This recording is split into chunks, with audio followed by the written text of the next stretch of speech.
Oo.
잠시 후면 컨퍼런스. Good afternoon, ladies and gentlemen. We would like to begin the humanoid session of the International Robot Business Conference shortly. We would like to begin at 1 o'clock. Please be seated. Thank you.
아, 네, 안녕하세요.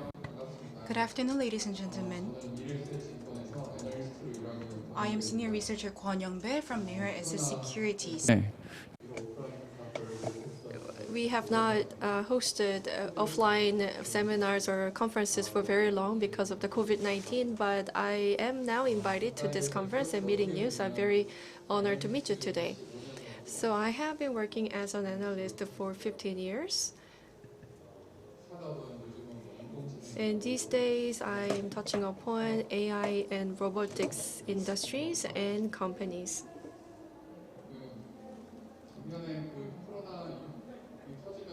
So since the outbreak of COVID-19 last year, many personal investors have opened their stock bank accounts. How are you doing? So one man is now, I think he's doing really well with his investment. So congratulations. So I look into the lineup of speakers of today's conference, and then I was not sure whether I can be one of those speakers because I'm not an engineer and I'm not a technical person. But what I can explain to you is related to investment. I'm an investment expert, relatively. I'm not a technical person, but I know well about investment.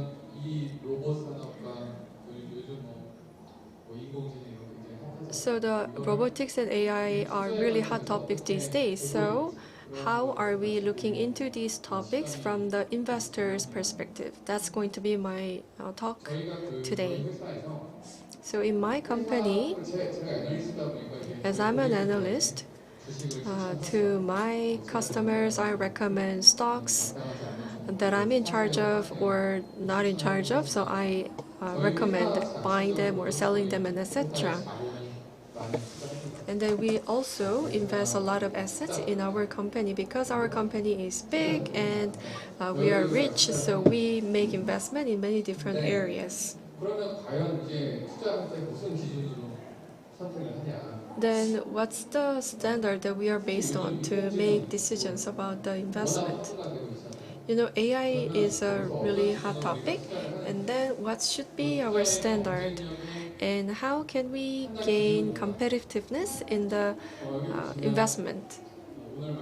So these are the agenda items that I want to talk about today. So you see that there are some topics and comments about data. And when we make investment, we look into the company's competitiveness in short term and long term. And you know, it would be good if we can make money, but I see that some of the companies are listed even though they suffer losses. So it's not difficult to draw investment by looking into short-term performances only, but we must look into the competitiveness. So in this era, it's really difficult to distinguish those with high and low competitiveness. And I saw many industrial robotics companies in this exhibition hall. And when I was younger, I actually did the robot programming to replace my military service, and I saw the company here, and so I was so surprised.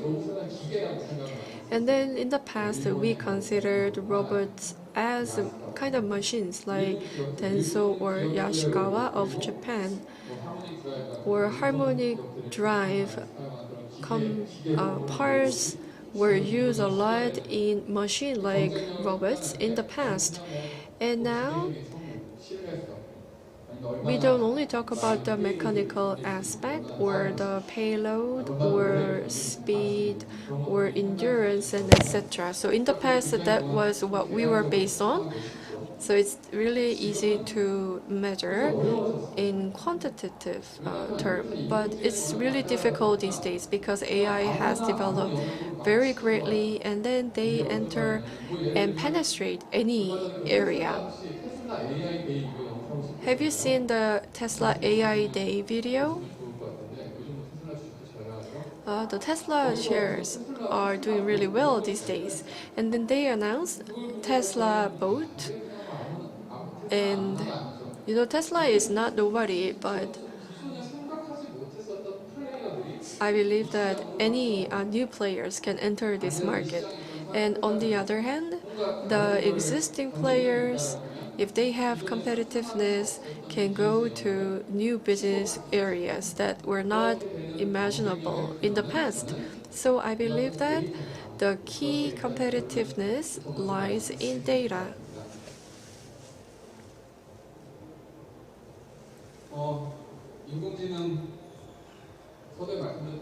So as I said earlier, I'm not an engineer, so I don't know well about the AI. And I have some researcher and professor friends, and then I kind of learned from them, and they said data is important for AI.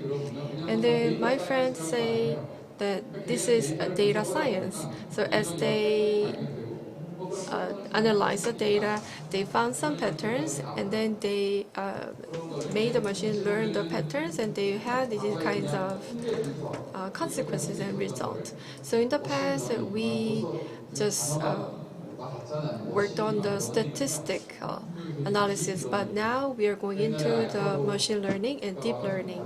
So it looks really cool. And then you remember that there was a DeepMind program that played a Go game in the past. So they sound really fancy, but actually the source and then the center, at the center there is always data.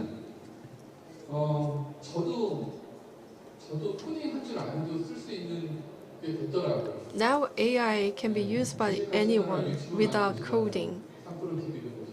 I know that you see a lot of YouTube videos, and I also watch videos, YouTube videos, to know more about stock investment. So I went to Microsoft Azure, and then I tracked something, and then I kind of failed, but I think it actually worked well. So now AI is universal. You can go to the GitHub or other communities or libraries to find out data sources. So many excellent engineers have studied really well, and then they have shared these as open sources. So when you do the learning process, you need computing power, but you needed it in the past, but you can just pay to cloud service companies and then use cloud service with just small amount of money. And when it comes to data, if I want to analyze my big data, for example, about my shopping, then it would be difficult to find the starting point. But these days, the government is working on many different public data establishment projects. So you can see and check these kind of public big data. If you have intention, you can do it without much resources. So I think all those robot companies are trying to use AI, or maybe traditional manufacturing companies or chemical companies or shipbuilding companies.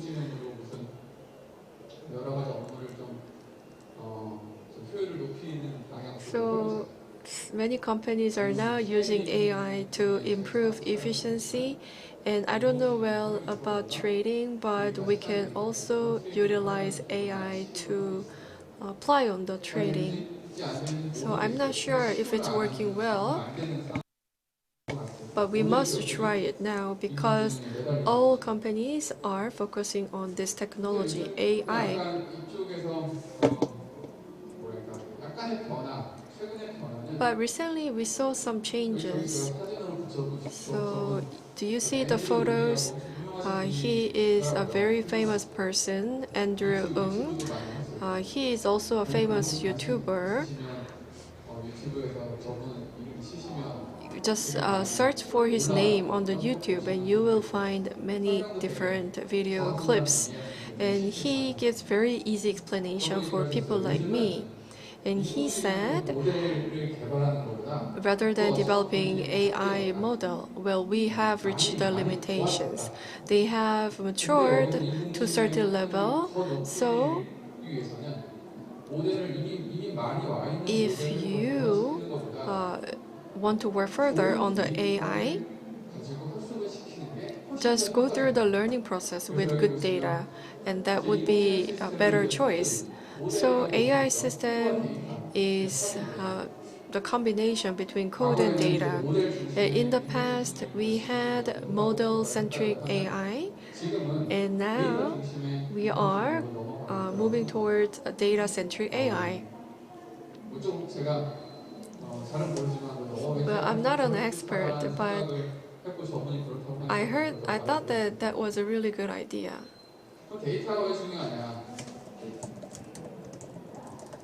Then why is data important?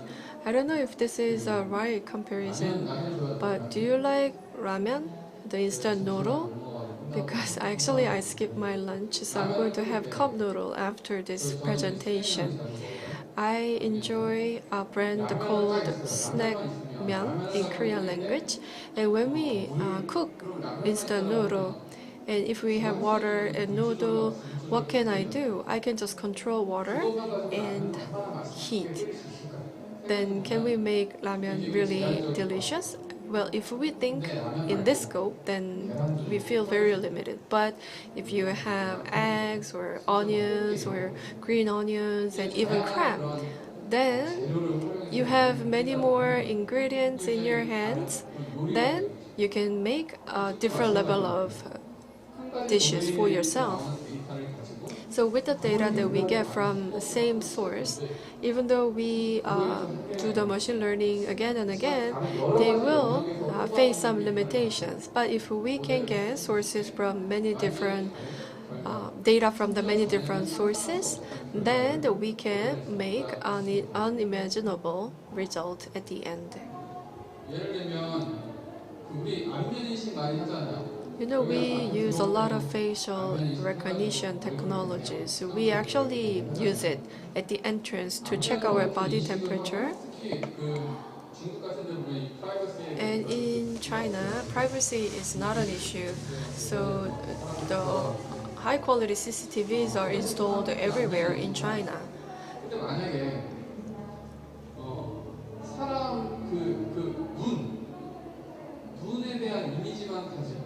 With the image of the eyes, and let's say if we have 1 million pieces of data and we went through machine learning, then what can it attract? But because that machine only learns about eye images. But on the other hand, even though the pieces of data is small, the number of the data pieces is small, if they see different images about eyes, nose, ears, and lips, and then the distance between eye and nose and etc., then this AI will be able to distinguish between eye, nose, ear, and face at the end. So if we just use the same kind of data again and again, like 1 billion times, the result will be limited. When we were students, we only learned 1 plus 1 was 2, but nothing much after that. But it would be better to learn about math formula to have better understanding. So we can apply the same principle to machine learning as well.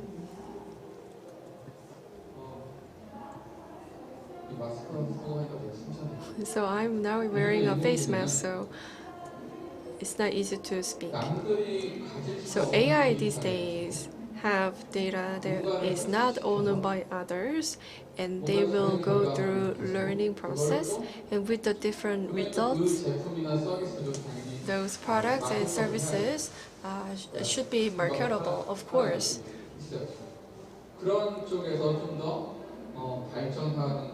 So I think that's the direction these technologies are taking, and I think companies with these companies are competitive, so they become the investment targets of our company. If you see the CCTV, well, this is a hike vision of China, and I think that's a kind of good company. So in the past, we just checked the CCTVs, but now with CCTVs, we can do so many different things. Do you know there are some unmanned ice cream shops? We have one in my neighborhood, and then we just go there and then take a rest. So if you think of those ice cream shops,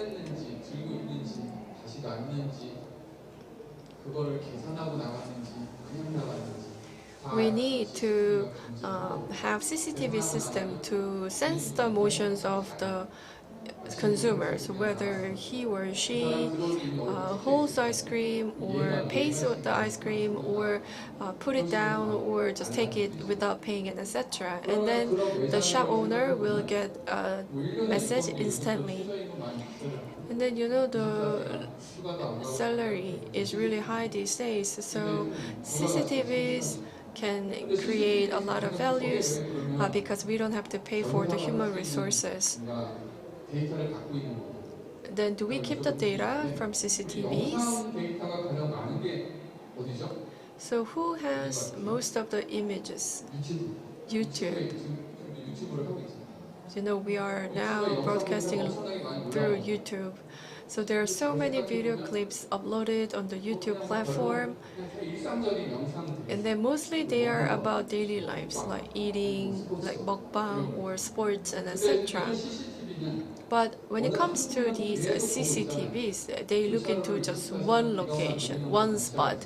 For example, crossroad, regardless of the date and weather and etc. So they watch the same spot for 24 hours, and these images create data that are not owned by others, not by Apple or Google or Facebook or Instagram. So you cannot gain these kind of data easily. So CCTVs analyze and converge with the public data, and then did the machine learning. So smart CCTVs could be manufactured. And let's look at Apple. So this is a humanoid topic, so I think this is related to the topic of our track. So human body data is my next topic. Do you like to exercise? Then I think you must have Apple Watch because everyone has. So I go to the park after leaving my office. So I use my Apple Watch and AirPod on my body and then do some exercise. That's my daily life. But why do we have Apple Watch in the humanoid track? So if you give a second thought, Apple Watch is collecting the massive amount of human body data. So it's the only device. You may think of Galaxy Watch, but if you compare the number or the accumulated data and their period, they're different. And then Galaxy is Android. So the structure, data structuring, is a little bit limited in the Android environment, but Apple can make anything. Like they can make watch or data and etc. So we can collect a lot of data from the Apple Watch. Then what do we do with this Apple Watch? They check like heartbeats and body conditions and etc. So the functions are not that well developed yet, but if you look at the health care-related functions, I believe that Apple will be able to enter the healthcare market really soon. It's not going to be a medical device because it is a totally different area. They should be approved by according to the law, and they should conduct the clinical trials and etc. But Apple Watch can help you to let you know about any abnormal symptoms like abnormal heartbeat, for example. So Apple Watch asked me to go to the hospital, and I found out that I'm in a very, very early stage of cancer. Then I would be very thankful to Apple Watch, and I would wear them on my two wrists. So that's the direction that we are going into right now. So I'm talking about data here, unique data. These two companies have unique data sets to make good products, marketable products. And then they are selling these products at very high price. And then they do have a potential. So if you look at the Apple policies, you will find many interesting points. So this is the question that you will get when you update your iOS. Would you allow Facebook to track your activity across other companies' apps and websites? Then I always reject because I am very sensitive about my privacy. And I think this means a lot because Apple has 1 billion devices across the world, and they just want to keep those data for themselves only. I believe that maybe 30 to 40% of people would allow Apple, especially I think less number of people would allow Facebook, which is a social platform. So I think for the sake of privacy, Apple is trying to utilize the data that they collect only for themselves.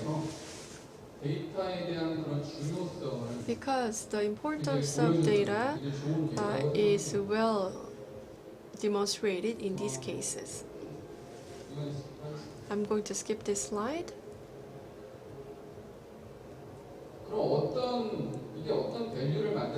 Then what kind of values can be created?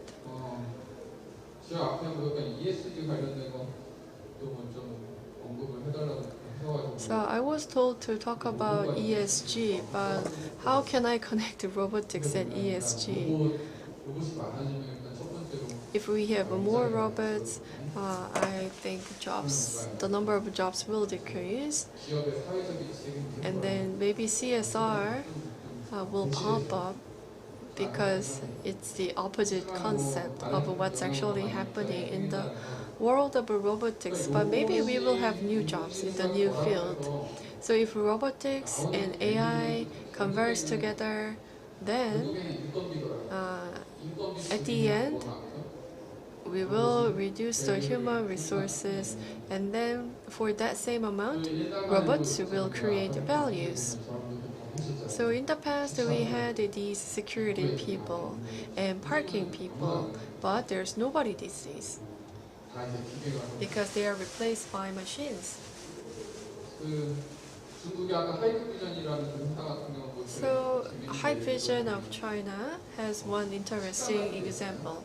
In the restaurant, they watch parking lot, and if loyal customers come to the parking lot, then they will send an alarm to the manager, like restaurant managers, to create that loyal customer. Or maybe the part-timers come and go really frequently, and then if the VIPs come and if they don't recognize, then VIPs would feel very unhappy. But if the new part-timers come to the VIP and then ask, I will give you the same menu as you had before, then the customer would be satisfied.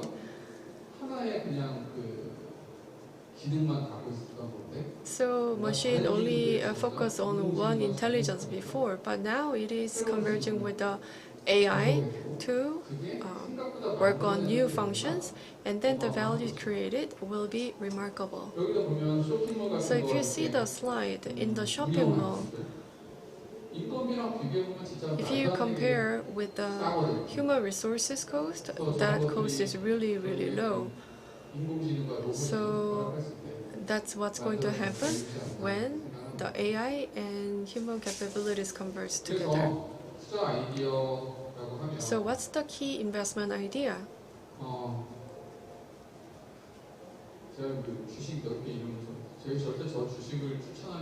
So I'm not here to recommend the stocks, but you see some stocks here, right? So now is the era of AI, and anyone can use AI. Regardless of the sizes or types of the industries and companies, and even the SMEs and manufacturing companies, they must try something, otherwise they will lag behind. So whether it works or not, we all go to the clouding and do the machine learning and try to do something, and that means we need a core AI or core cloud, sensors, and computing infrastructures. So the companies that build these kind of infrastructures are doing well, such as Microsoft. After the COVID-19, the Moderna, the vaccine developer, finished its development really fast. And I heard from my colleague, and they just developed the vaccine on the cloud, because in my notion, we have to wear some white gown and then drop something from the sky and etc. But they just made the vaccine with the candidate materials on the cloud, and they didn't go through the clinical trials, but they could simulate the effects of the vaccines on the cloud. And the small startup companies in the US just use the MacBook and go to the Starbucks and do the R&D. Then the costs that are paid by the companies will be different. When we said cloud before, we thought about the server or giving some outsourcing, but it means now marketing and R&D that takes place inside the company because of AI, and that market is really big. Apple and Hikvision were mentioned in my presentation, so I'm not going to repeat. And then Fanuc, a smart manufacturing company, is also listed. Frankly, many companies participating in this exhibition applied many different applications on robots and robot arms. But as they do so, the company like Fanuc is losing its competitiveness because they are just merely machine parts. So machinery or parts companies are lagging behind in the AI field, so they are losing their competitiveness. And then I believe that will all go lower in the future. And lastly, there are too many companies, so there should be some companies that I could not find. And I know some of you are operating your own company or conducting R&D in your companies. And I think from the investor's perspective, what I can advise you is that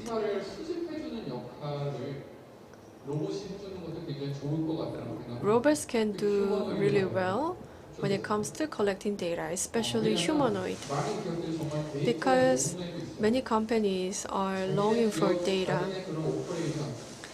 regarding their operation. So only with their data, they will face some limitations. So they always want new data. It's difficult to collect the data, and even though you collect the data, you would not know if the data would be useful. But the characteristic of AI is that I think you will not know the values of data before machine learning. because when they converge with other types of data, you may have good results or vice versa. But what is important is that if you don't have such data, then you cannot even make a trial. So robots and AI cannot be separated anymore. And the AI will dominate the robot market in the future. And the data is at the center.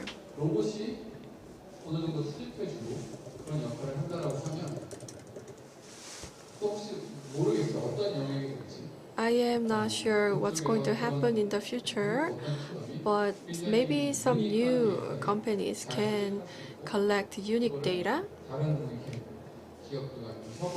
and then they can cooperate with other companies and work on machine learning and then bring some good results.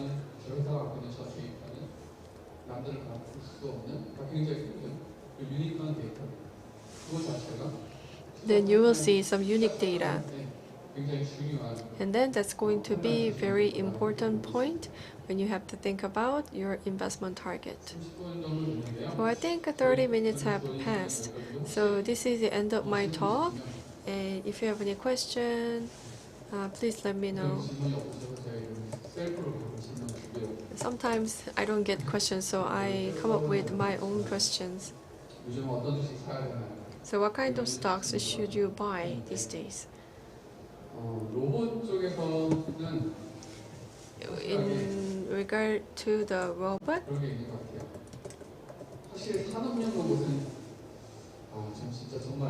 I think industrial robot is not that attractive, as well as service robots for medical purposes or nurse crewman, like military robots.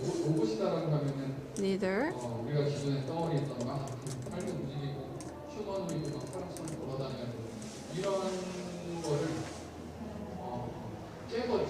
So I hope you will get out of the box. You know, CCTVs can be a robot, and Apple Watch can be a robot as well. So let's get out of the traditional scope and expand to new areas and understand and expand the concept of a robot. Thank you very much for your attention.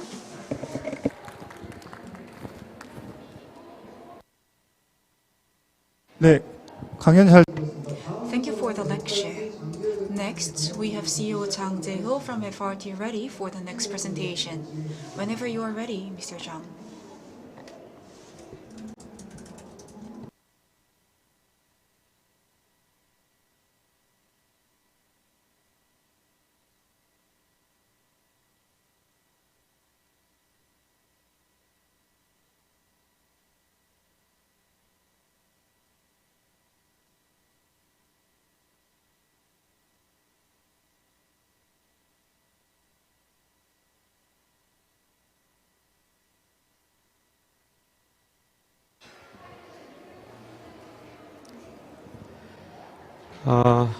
네, Shall we begin?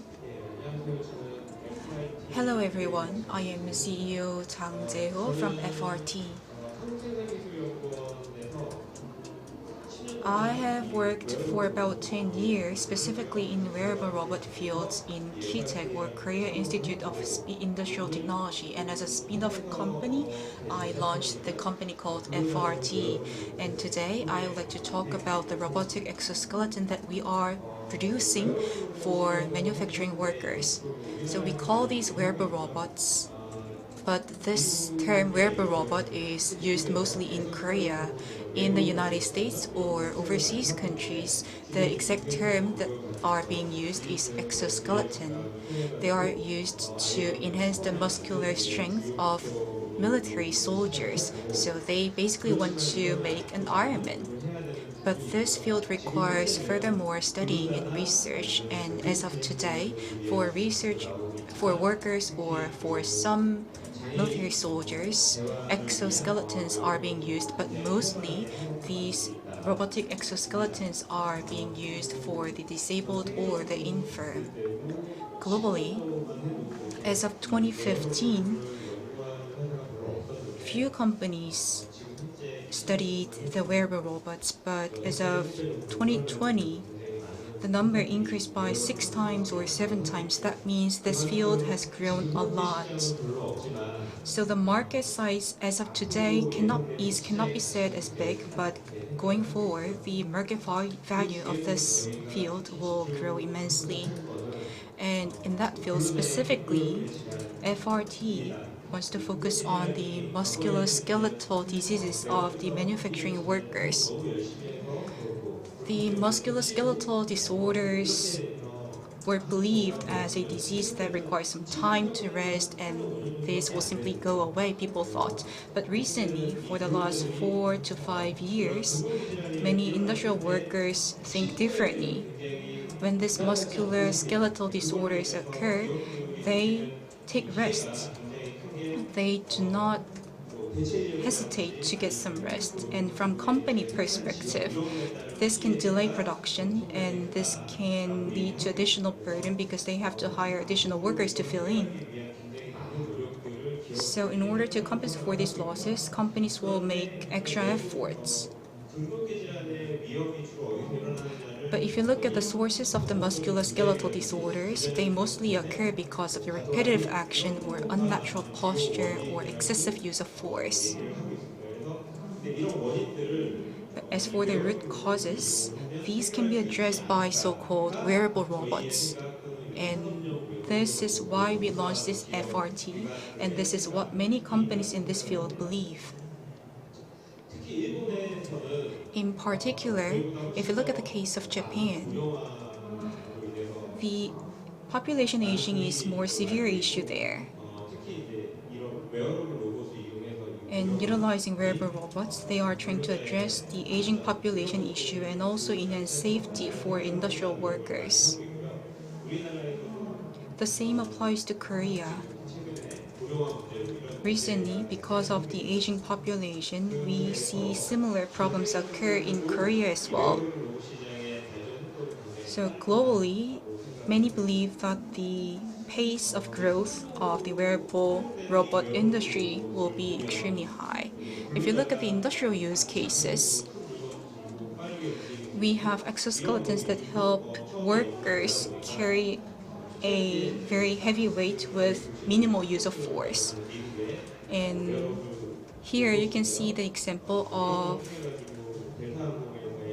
the exoskeleton made by Sarkis, which is a US company, and this kit is being used as the aerospace purposes and so on and so forth. And as for the Hyundai Rotem as well, partly aided by the government support, they are developing wearable robots that can be used in industrial sites. So they seem to be working fine, but if we are to apply these robots to industrial sites, they are quite big and bulky, and most importantly, they are quite expensive. So many companies just prefer hiring additional worker to utilizing or applying these industrial robots on their site. And partly because of this, we see a lot of half robot or half machines. They are exoskeletons, but it is not that they are always powered. They do not necessarily sense anything. But then these exoskeletons are light, fast, and cheap, and still can aid a lot of workers in terms of muscular strength. And these are the examples of wearable robots that are being developed for industrial workers. These are for shoulder girdles, and these are back exoskeletons. As for Japan, they use motor or hydraulic motor to assist the muscular strength of workers. As for the Europe or US, passive assistance is being used. Spring or air cylinders and many related components are being used to assist the workers' muscular strength. And these are examples of leg exoskeleton robots, in particular these. These exoskeletons can help prevent workers from developing musculoskeletal diseases. And like I said, these wearable robots are being developed in the direction that eases the burden for workers to put on. And from now on, I would like to talk more about my company specifically. We have created this brand called Step Up, and this is a wearable robot for workers. The parcel delivery guys or the workers working in sanatoriums and so on and so forth, they can wear our Step Up series. If you look at the picture below, even women can wear them. That means the Step Up series are not that big or are not that heavy. And when trying to come up with right business model, we came to think about a lot of issues. As for the military soldiers or specific workforces, they are expensive to hire, and sometimes more men does not necessarily mean that we can solve issues. So in these cases, costs do not matter. But in most cases, buying and distributing robots actually comes down to the decisions of the company owners. And if the company owner decides to buy and distribute these robots, actual user would be workers of the site. That means we have to meet the demands and the needs of both buyers and the users. And I thought the core factor here is prices. So we have thought of ways to reduce the cost of the robots. And this is how our robots work. We have passive motor type and active assistance type. As for the active assistant type, we sense the movement of the users and measure the dynamic movement of robots so that we can recognize the user intent and run motors accordingly so that we can support muscle of the users. And the same logic is applied to many other robots being developed by other companies as well. And if you look at the video clip, this is a simulation we ran with our robotic exoskeleton, and he's wearing a back skeleton. The video doesn't support the audio, but you can, in actual scene, the skeleton reads the user intent and moves accordingly. In most cases, the exoskeletons actually come in the way of natural human body movement, but as for these robotic exoskeleton that we are developing, this aids muscular strength for sure, but that does not intervene in the actual normal or natural human body movement of the user. And this is our wearable robots being deployed in many other fields. And the first picture is from the Ancient Port Authority, specifically construction site. They're laying road. And we cannot play the video clip, but the second example is where workers load and unload parcels. And the third example is caregivers supporting the elderly in the sanatorium. And the caregivers are wearing exoskeletons. And the fourth case is the product actually being used by the Forest Service of the Korean government. In case of wildfire, the firefighters do not just go to the scene and try to put off, but they start from eliminating all the possible sources of larger fire surrounding the scene. So in case of fire, they just have to spend 24 hours around the site so that they can limit the expansion of wildfire, and they have to eliminate all the potential fire hazards around the scene. That means they have to carry a lot of weight. That is why we aid these robotic exoskeletons, supply them to these workers in the Forest Service to help them carry heavy weights. And like I said, the temporary assistance does not necessarily lead to the treatment of musculoskeletal diseases. And that means we have to have a statistical data to see if the robotic exoskeletons actually help improve the musculoskeletal diseases of industry workers. But we could not afford this long-term experiment or something. So, taking advice of the NVIDIA, I could learn that workers already with musculoskeletal diseases can actually have immediate benefit from using robotic exoskeletons. So when making these industrial workers with musculoskeletal diseases do squats carrying 10 to 20 kilograms, we could see that those wearing robotic exoskeletons can do 10 or 20 more squats when without than not wearing the exoskeleton. And there is a index is called person NVC. That means we utilize EMG signal to see how much muscular strength they are utilizing out of total. But we have applied 4 sensors around the back to the industrial workers and let the industrial worker carry tire around. And we ran the test to see if the industrial workers do well. And if you look at the results,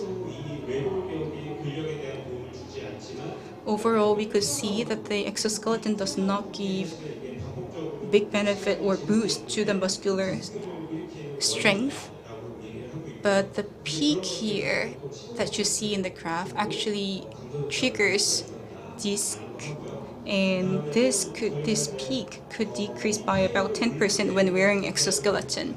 And this is an example where we let the participants lift up and put down tires for about 10 times, and we saw how tired their muscles get when wearing exoskeletons and not wearing exoskeletons. And after running the test, we could see that the muscles get 20% to 45% less tired when wearing the robotic exoskeletons. And the range of the benefit may differ from person to person, but the overall declining trend is something that we could see for all the participants. And we have talked a lot about AI in the previous speaker's presentation. But even when these robots get applied to the industrial sites, it will not replace the workers' job opportunities. Rather, these wearable robots will help workers work longer in a safer manner. And there is high demand or needs of industrial workers for these wearable robots. And IoT sensors should be mounted on top of this robotic exoskeletons, and if we can get data from the IoT sensors, I think this robotic exoskeleton has a great potential to become a platform where we can collect this data. We cannot determine whether these data will be quality data or not in most cases, but if we can directly collect data from the direct human body movement of the industrial workers, we can guarantee the quality of data, which makes robotic exoskeleton a very promising platform. If I am to briefly introduce you to our company was founded in 2015, and our working business field was defense and firefighting, but recently we are focusing on rehabilitation and aiding the disabled. In the beginning, I have been focusing on hydraulic wearable robots for the defense purposes for soldiers when I was working in Kitech. And after building these experiences, I'm focusing now on creating these robots for the disabled. And the robots for the disabled should have different design when compared to the robots for soldiers. because we have to create algorithms as to how we can support muscular strength, and we need different set of sensors technology. And we have these sensors technologies. And like I said, we have and we are now building wearable robots that can provide immense strength using hydraulic motors, but the support wearable robots such as step-up series is our main item, and going forward we believe that these robots can be sold to diverse industrial sites or agriculture and so on and so forth. And combining all these sectors, I believe that the overall market size of the wearable robot will be big and huge. And like I said before, this wearable robot is not just for muscular strength support. This can be used as a platform to collect more and more data, and this will make this market size even larger. As of today, in many different parts of the industries, we have been developing customized robots for specific use cases. And universal or versatile robots can become heavier and can become more expensive. So what we are trying to do, or what we are doing actually right now, is to see the process that we are trying to apply robots first. We want to see the process, and we want to analyze the motion data collection and see the human body movements and what kind of support we can give with the robotic exoskeleton before we develop robotic exoskeletons or design algorithms. We do pilot operation and pilot testing. So that means we provide customized services for each use case. And while doing so, we could learn that we see a lot of like common demands or common needs, and driving all these commonalities that we see, we could make some products that can be applied to versatile cases. And with that, we are trying to commercialize these products under the name of fourth generation step up. These will be used for back supports and will be sold at around 1.6 million won. Around November or December, you would be able to see media coverage of this Step Up Series 4 soon. And this wraps up my presentation. I was given 30 minutes, so I could not just go and on, but if you have questions, I will be happy to entertain them. 네, 네. 예, 안녕하십니까. Hello. You mentioned active type and passive type robots. There would be advantages and disadvantages of each type, right? And as for FRT, what is your business direction going forward between these two? Thank you for the question. As passive has its own merits and active has its own merits. We cannot say that active outperforms passive in all areas. It all depends on industrial sites that we are trying to apply robots to. For example, when it comes to firefighters or construction worker sites, most of them work in harsh environments and most of them work alone for quite a long time. In these cases, what we get is the need for passive type robots. And this passive type robot utilizes gravity as a aiding source. But in cases, this gravity does not help certain body movements such as climbing up the hill or go up on a stair. In these cases, passive type does not provide any help. In these cases, we have to utilize active type robots. But then passive type robots use more battery in the driving circuit, and this can increase the weight of the robots. We're developing both of the types, be it active and passive. And what we are doing right now is creating instrument mechanism that can utilize both active and passive. So if we mount motors on top of the robot, it will work as an active type, and if we just eliminate or remove motors, it can just work as a passive type robot. So we create these passive type robots, and depending on the customer requests, if the active type robot is required, we add and mount robots and batteries so that this passive type robot can be translated into the active type robot. So basically we are building modular robots. Any other questions? Thank you for your attention. This wraps up my presentation. Thank you. Thank you for the lecture. Next is CEO Jung Dong-myung from Logis. When you are ready, please say I will begin and just go on.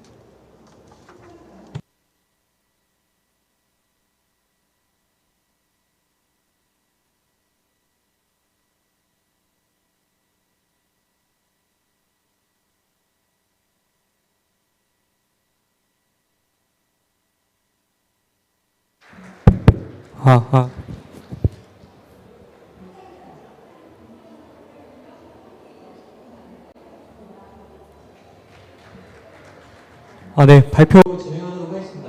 Good afternoon. Let me begin.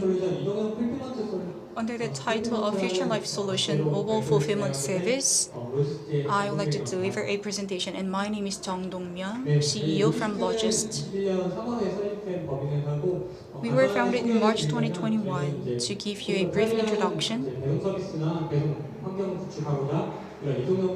we are providing mobile fulfillment solutions in the field of last mile delivery sector for a better delivery surround environment and condition, and we are providing the services to customers. Let me paint you a big picture here.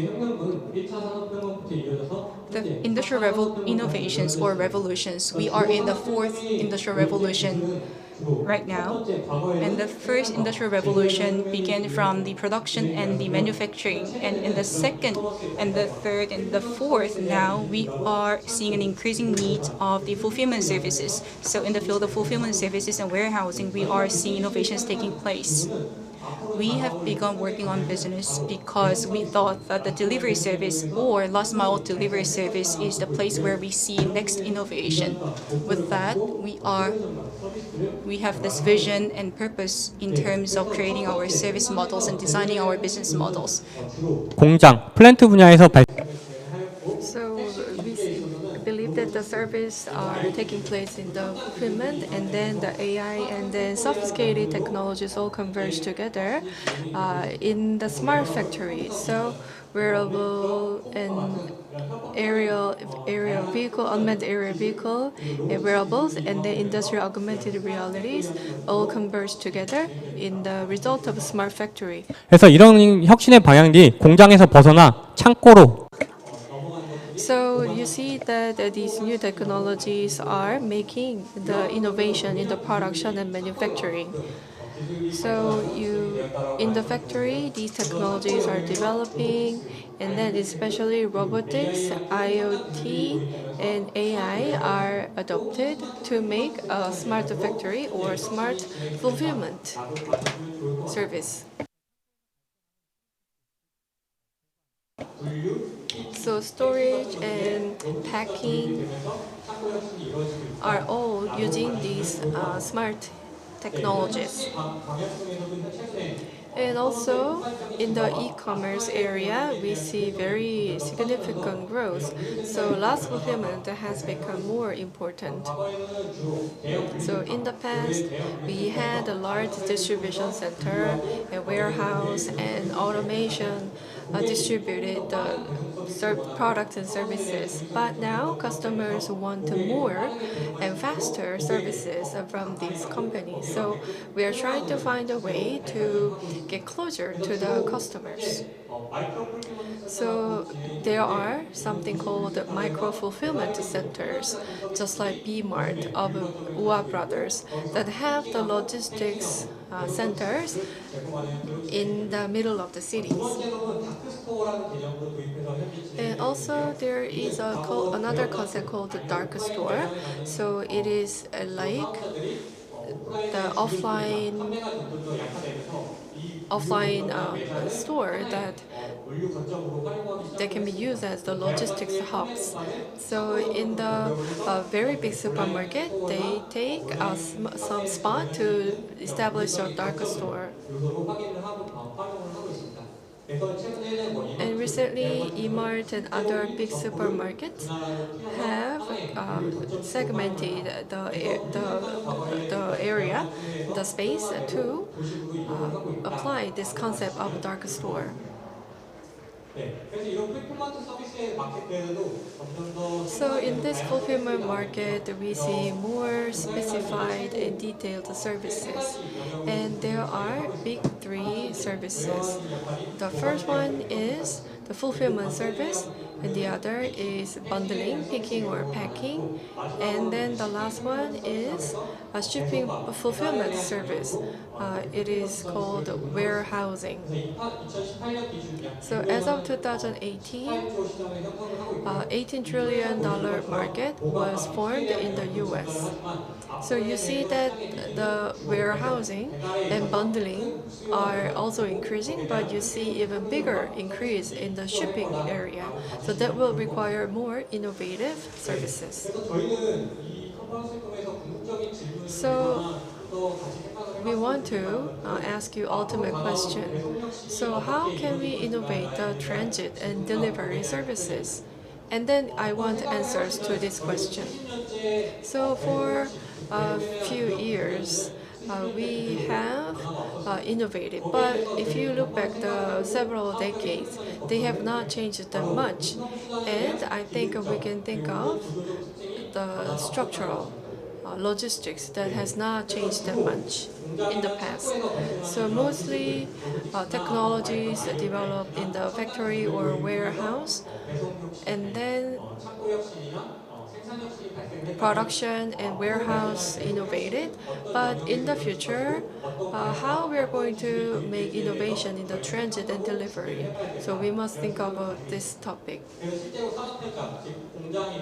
So if you go to the spot, the sites like the factories, you will see how we are transferring these technologies to the mobility service. Then what kind of mobility and platforms will we need? So that's the topic. And then we must establish the services and systems to realize this. So now let's look at the mobility service development direction.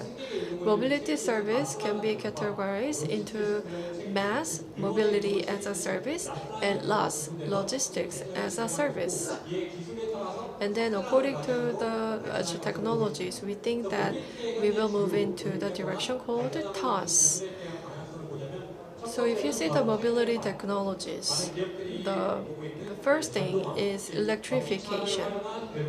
So transit service or delivery service using EVs. And the second area is purpose-built. So we pursue a purpose. So let's say if there are vehicles, we will include some more functions like the purposes, like medical service or logistics service, and with that we will converge with other technologies like AI or platform services.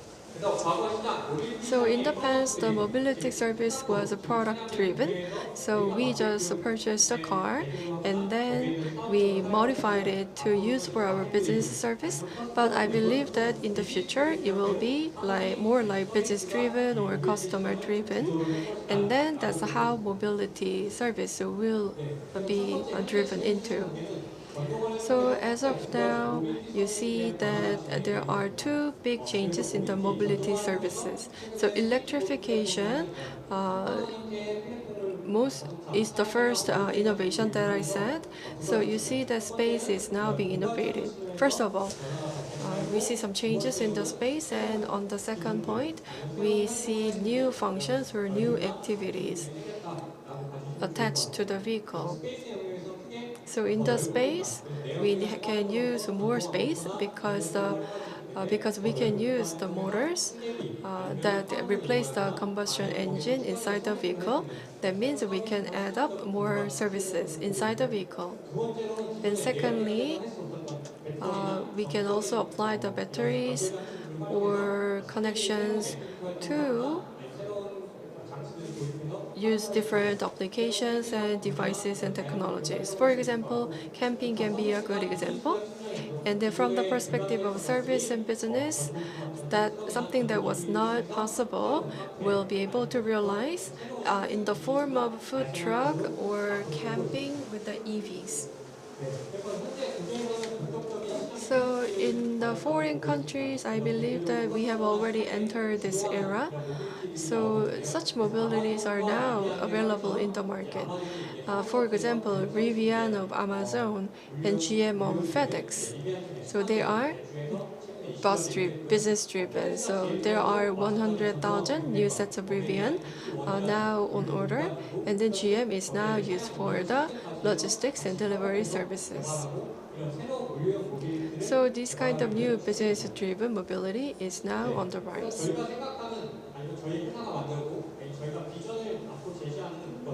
So the vision that we want to propose is that in the past, we focused mostly on the shipping or delivery, so that was somewhat limited, but we want to extend it to the next level. So we want to go beyond the shipping, and we will expand it to warehousing, storage, fulfillment, and ultimately to sales. So that is our goal in our business portfolio. So this slide explains about the market and quick commerce. Why do we need such a mobility delivery? So if you see the distribution market, key commerce companies are now on the rise, which means they deliver products within maybe 1 hour. So Ua Brothers, B-Mart, and Yogio's Yomart, and Coupang's Coupangits are the examples. And then these quick commerce platforms are based on the urban logistics hubs, where they mostly use motorcycle to deliver their products within just 1 hour.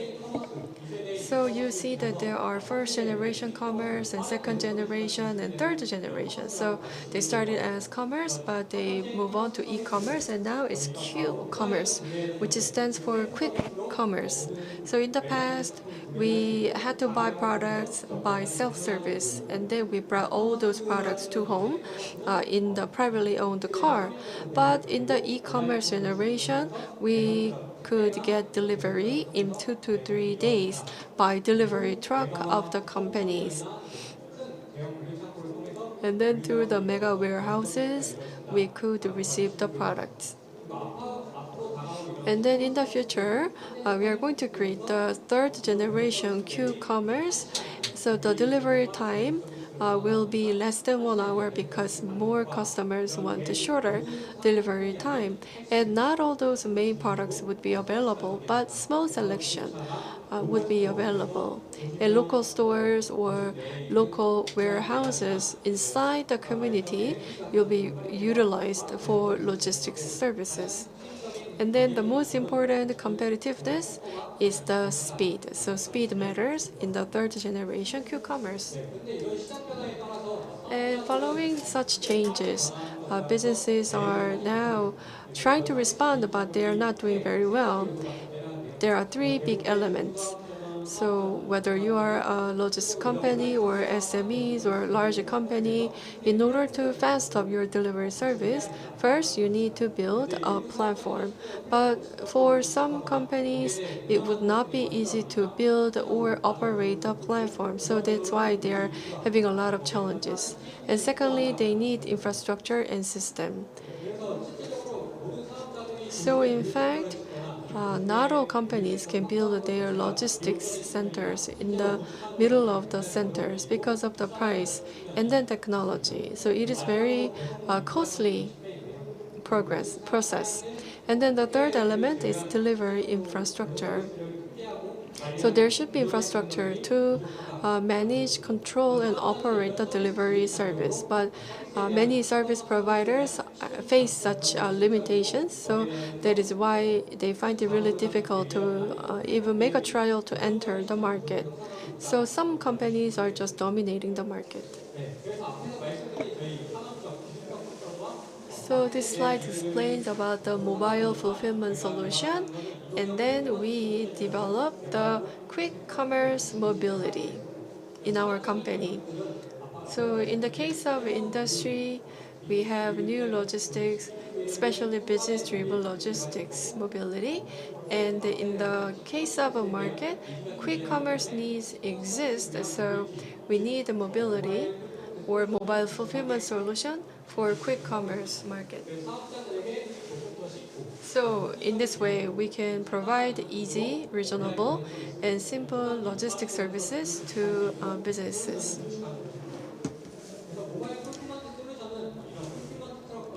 So mobile fulfillment solutions will combine fulfillment trucks and live delivery platforms.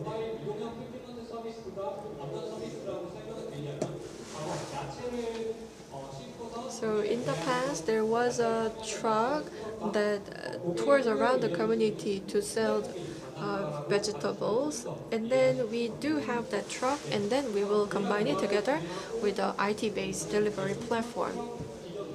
So this is the fulfillment truck that we are designing. So it's a combination between shipping and warehousing. So storage module and the fulfillment services in real time will combine together, as well as cold chain and storage solution. And when we advance the technologies, we can convert together with IT solutions, logistics solutions, robotic automation, and AV kits.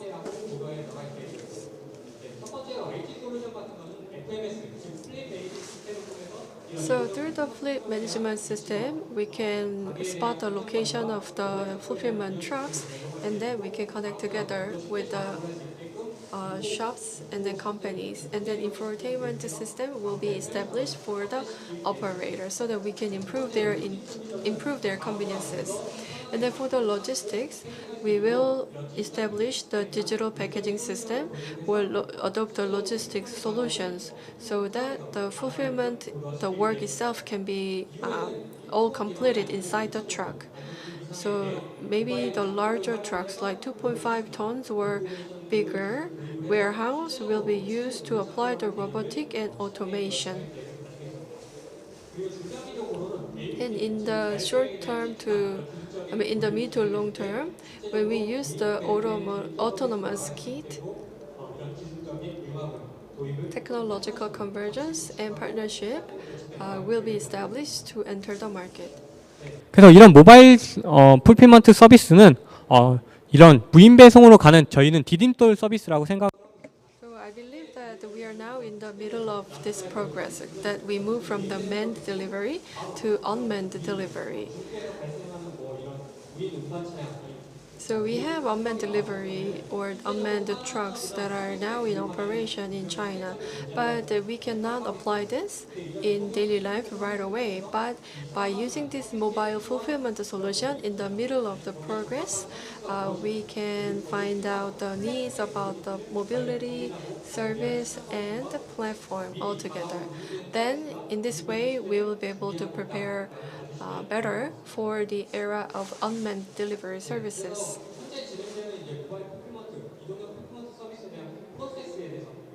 This slide explains about the mobile fulfillment solution process. So from the offline stores or the warehouses offline, we will find the stock storage and we will load those products. Then the product sets will be organized and those sets will be based on the data, like purchase data and selling data and buying data and etc. And the fulfillment store is not that big, so we will optimize the product sets as much as possible, and then we can set the delivery area depending on the postal codes. Then we will start moving and waiting for the customers. And when we get any orders nearby, then we can just right away start the delivery service so that we can reduce the delivery lead time remarkably. So if you compare the fulfillment service structure together with large DC delivery and MFC delivery, the speed is a lot faster. That starts from the loading, that start from the packing, loading, moving, and delivery. For large DC delivery, you need at least 3 hours, and then B-Mart also requires packing and delivery service time, so they list at least 30 minutes to 1 hour. But when it comes to our mobile fulfillment service, 있기 때문에 we can start delivery right away after getting an order from the customer, so they will be delivered within 5 minutes. And then we are based on truck, so the quality of the service and cold chain services will be more secured in our MFT delivery.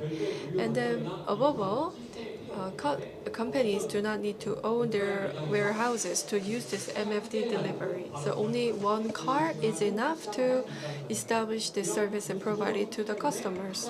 운영비 So that is why, compared to other services, you can reduce the investment cost, operating cost, and you can improve the flexibility.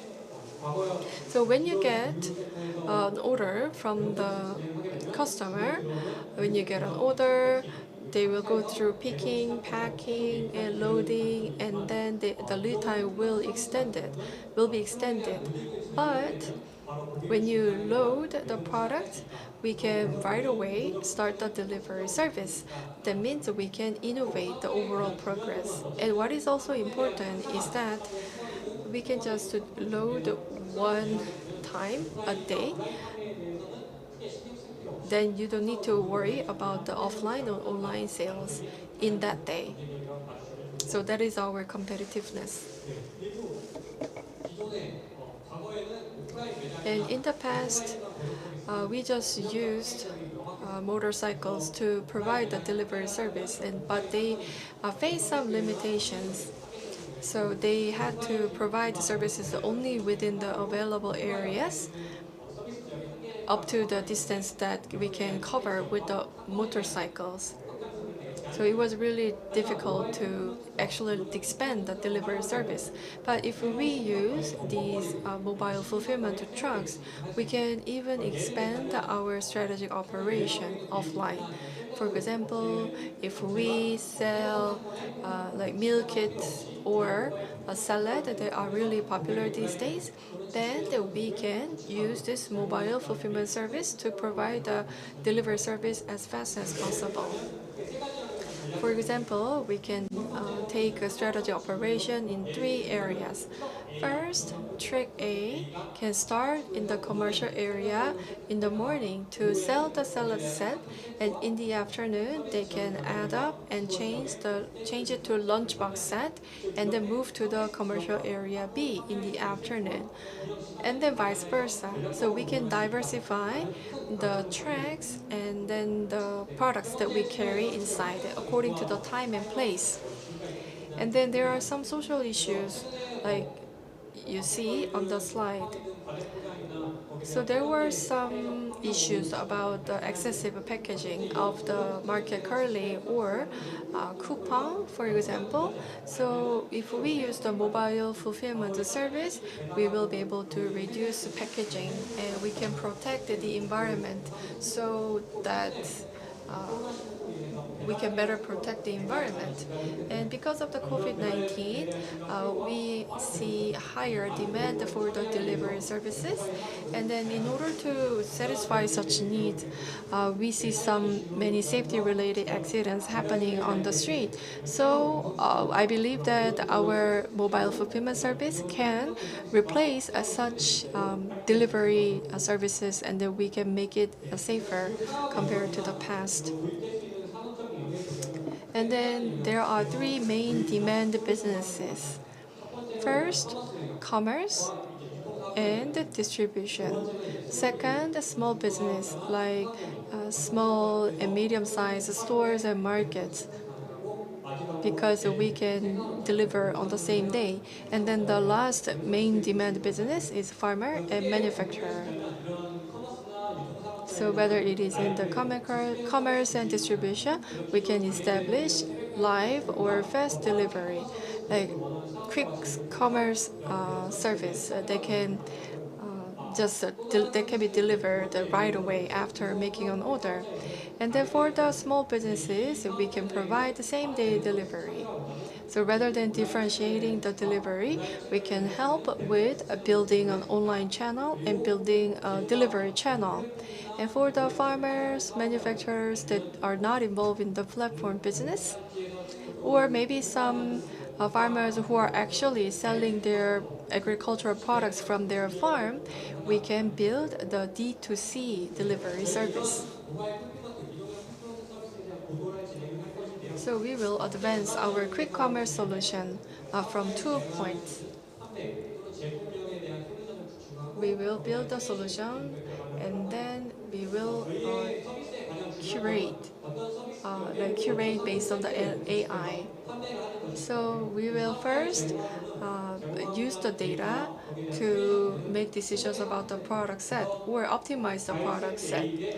For example, if there is a fruit set A, then we will see the components of the fruit set A, and then optimize the number of the fruit that we actually need inside the set A. For example, like 3 apples and 2 bananas, and etc., to optimize the choices for the customers. And from the driver's perspective, we will use the AI curation to optimize the truck location and routing and inventory system. So optimal routing checks the location and distance between the trucks and then the customers. And then for the optimal truck location, we can see the location and picking and packing of trucks in real time to find out the optimized curation process. So we will develop and then apply this to our quick commerce solution. So by using it, we will be able to provide a quick delivery service without building the warehouses or stores. We can just use one mobile phone and one vehicle or truck to provide a quick delivery service. So we are providing 3 solutions. So we have a food store for channel construction. So this is based on partner app. So you don't have to work on the PC or laptop, but you can just use your mobile phone to introduce your product and then sell your products. And secondly, we have a food truck. That is a customer application to process the order.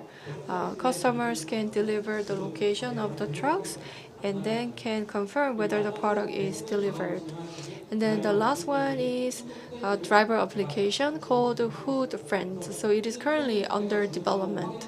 So with the Food Friend, you can process the delivery and and then you can also monitor the overall process.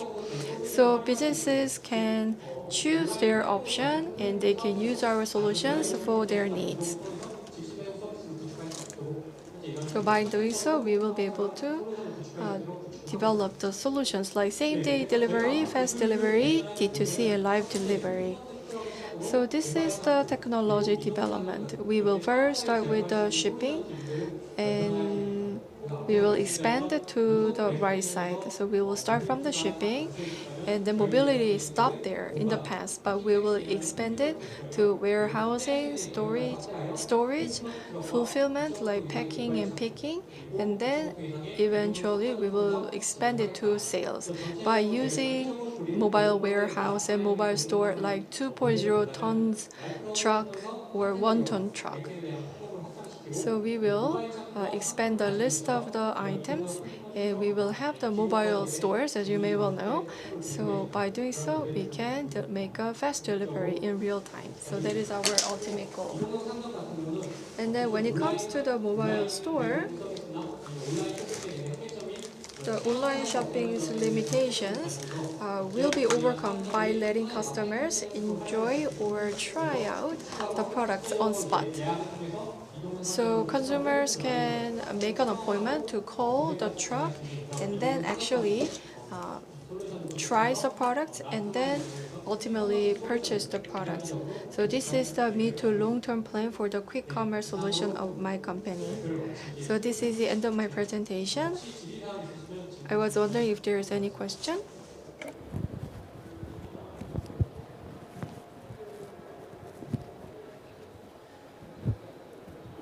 네, 반갑습니다. 네.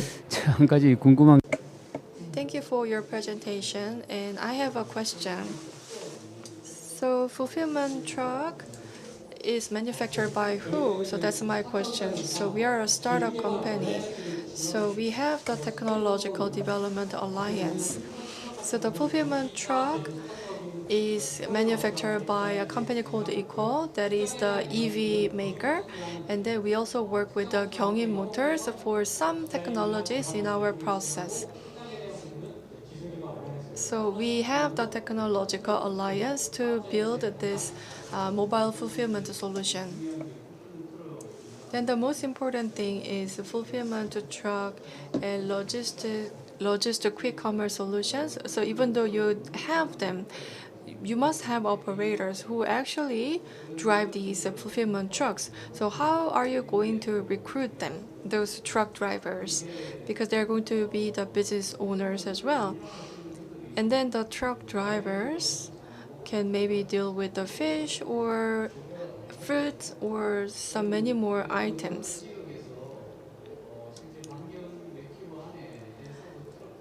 And then trucks will move around within certain distance, and you said that we can check the location with the application. But how many trucks will be secure inside my neighborhood? So securing the right number of trucks available in my neighborhood would be really important. So how are you going to do it?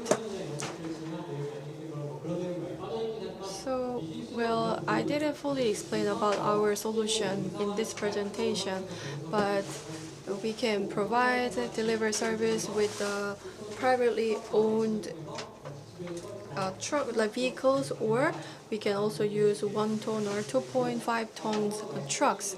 And then, as I said at the end of my presentation, we can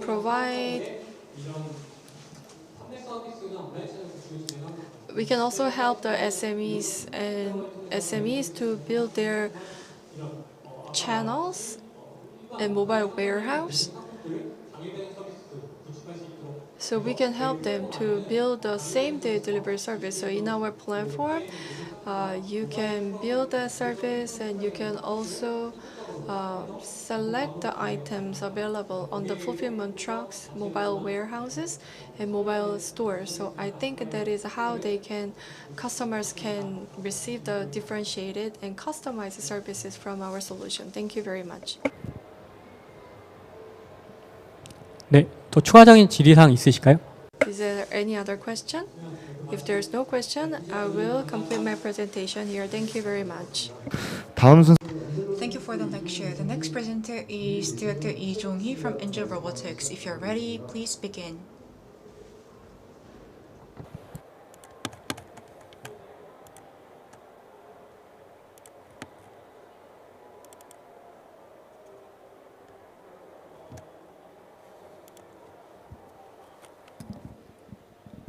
네, 시작하도록 하겠습니다. Let me begin. Good afternoon, I am Lee Jong-hee from Angel Robotics. I think I might have set a wrong direction when it comes to this presentation. My CEO said that he is otherwise occupied, so he wanted to deliver this presentation on this occasion. And I thought the presentation topic was the ESG management for humanoids. And I think the CEO wanted me to deliver this presentation because I was the right person. I majored in electronic engineering, and recently I have been researching in the field of micro robots and recently joined Angel Robotics. And when it comes to PhD, I got my PhD in the field of management. I wanted to learn more about product development.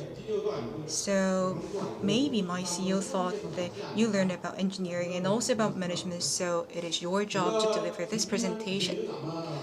My presentation topic is not specifically related to the robotic technology, but more about management. So I actually declined this offer when I first got this opportunity. ESG management is definitely an issue, but it is not that big a topic in the field of robotic industry. So when it comes to linkage between the ESG management and robotics, I finally accepted this offer to deliver this presentation on this seminar, because in our company we have a lot of thoughts when it comes to ESG management. I came to think about what is the right direction to go in terms of ESG in the field of robotic industry. So I think I will talk mostly about management rather than specifically technology. When it comes to ESG management, this picture comes to my mind.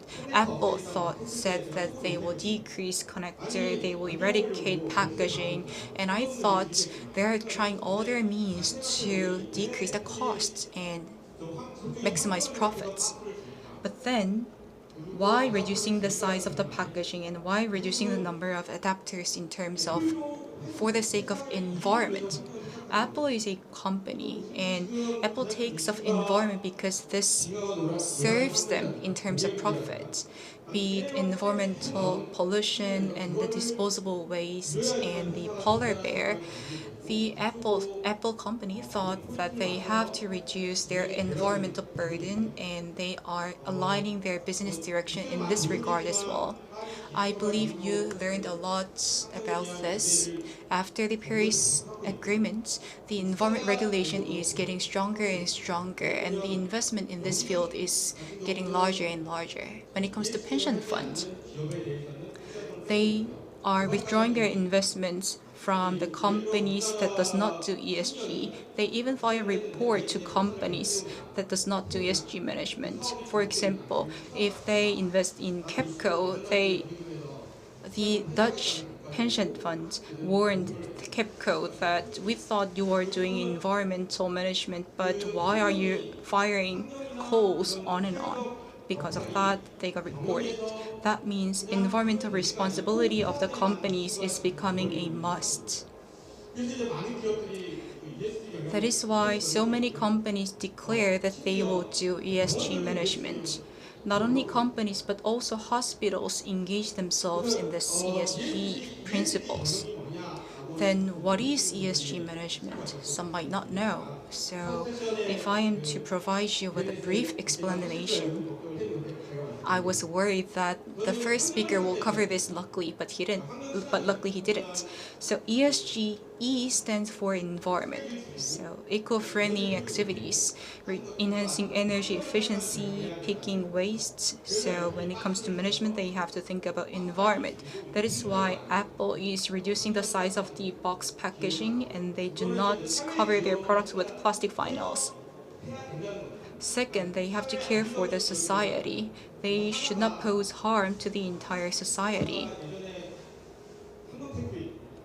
One is the Samsung Tech-in was acquired with a huge cost, but then the company that poses harm to the company was separated as a spin-off because this part of the company could pose harm to the society. And to do ESG, this requires good executive board, because if the executive board or the managers are not transparent, we cannot do this socially responsible activities at the company level. That is why when it comes to governance, it should be transparent, and the governance level of the company should care for both environment and society. The company should report their ESG activities. By 2030, it is estimated that all KOSPI companies should submit ESG report. ESG management all comes down to sustainable growth direction or the strategy of companies. So many companies are trying to report their ESG report as early as possible. And when it comes to ESG investment as well,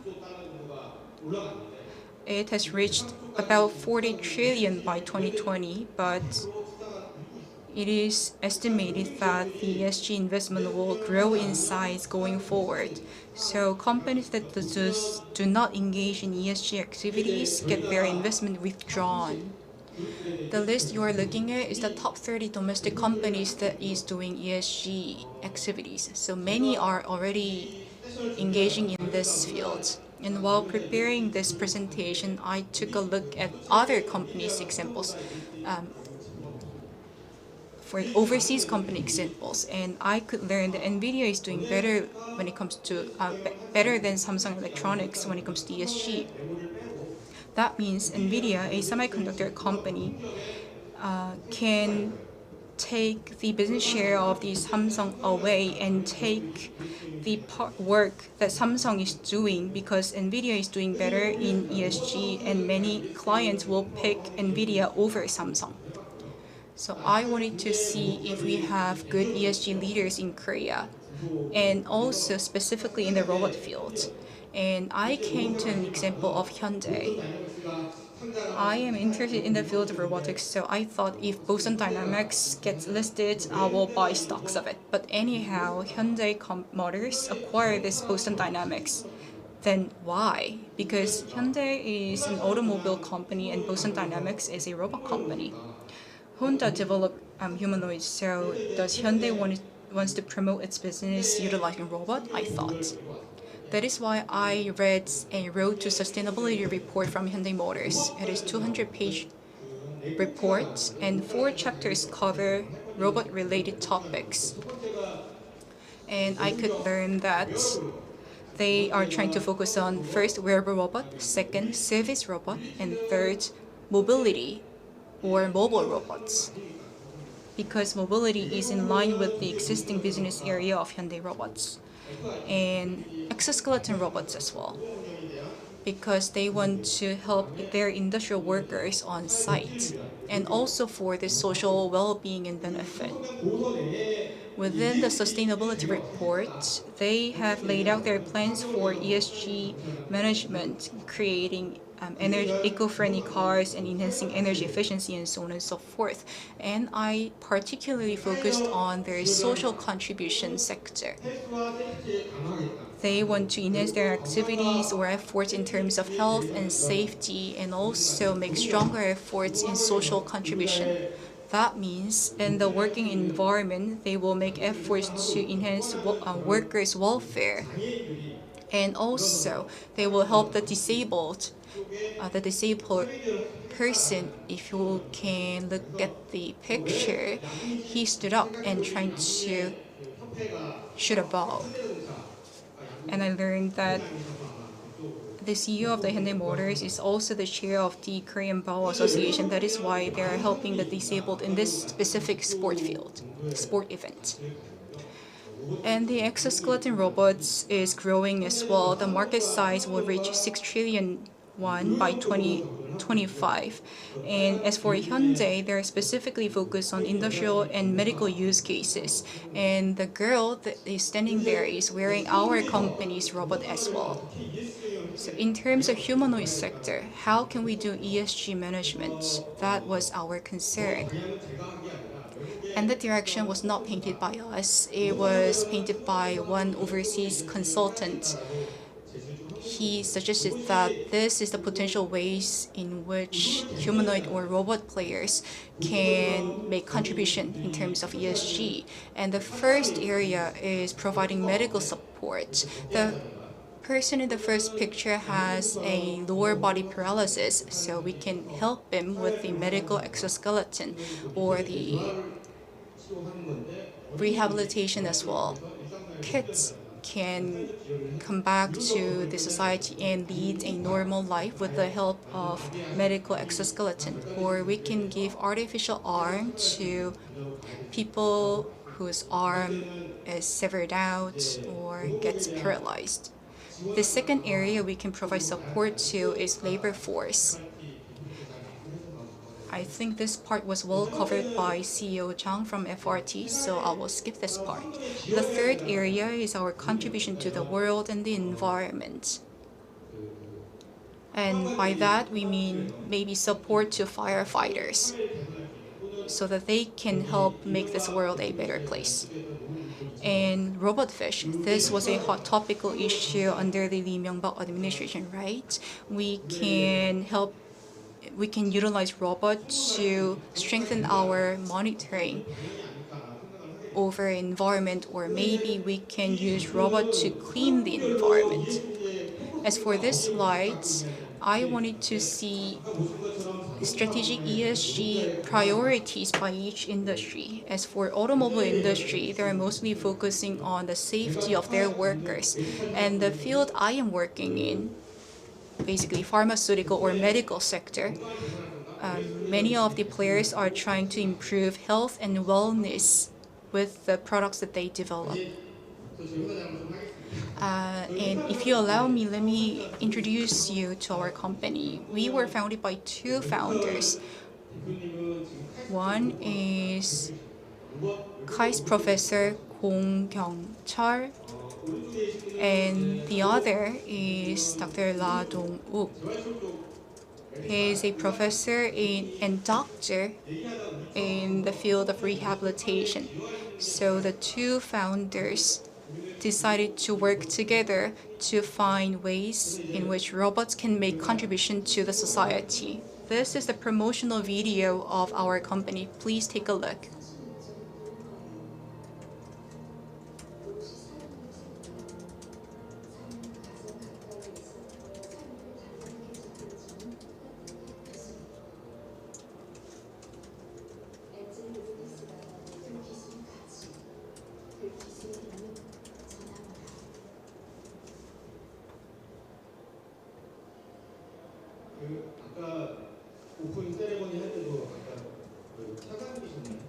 I don't know if you watched the opening ceremony, but our company was briefly mentioned in the opening ceremony as well.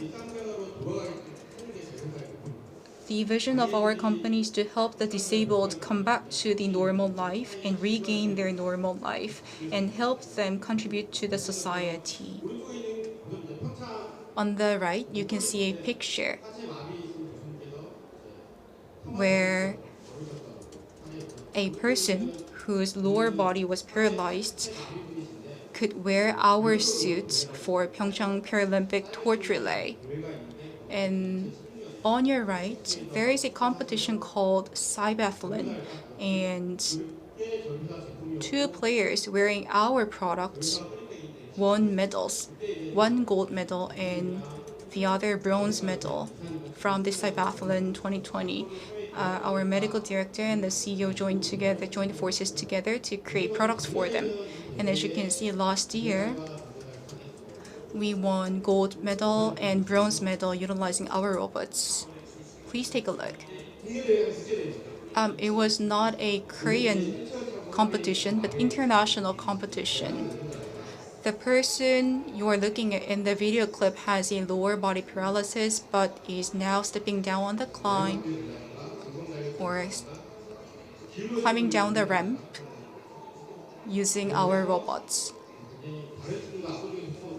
So, outspeeding all the other participants, he won the gold medal, and she's the bronze medalist from the competition.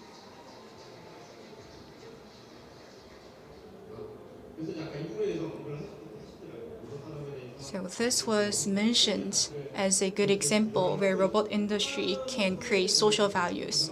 Another project I would like to introduce is this. There are two elements to the project that I'm going to introduce you.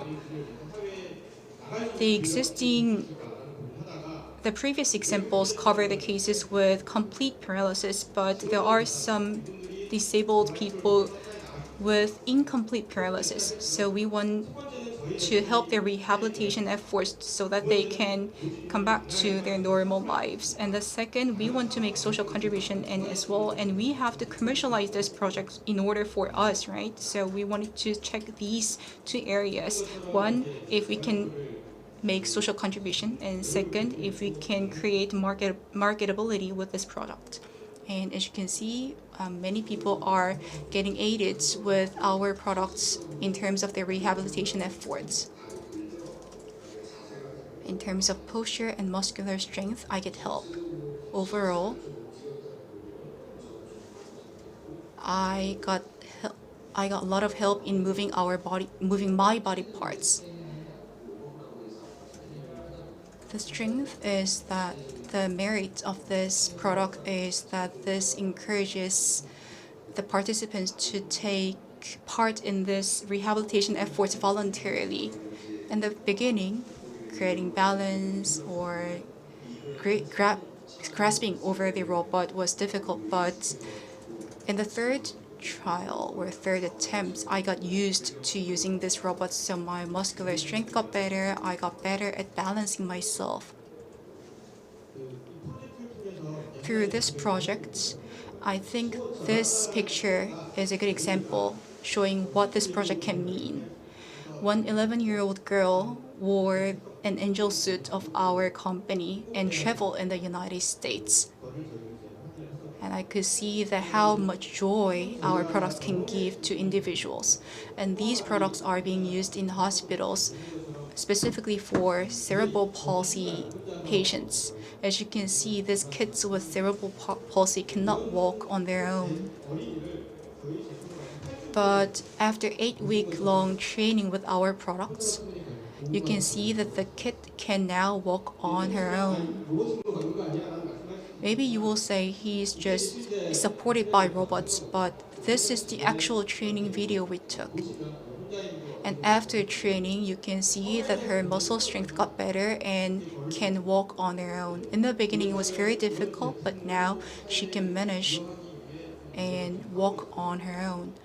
From this perspective, we are making social contributions. So going back to the ESG management, what is the ESG management from our perspective, from my company's perspective? How we can make sure that we can grow sustainably, not focusing on short-term growth or short-term profits. So I thought that we have to save resources, be it recycling or reusing.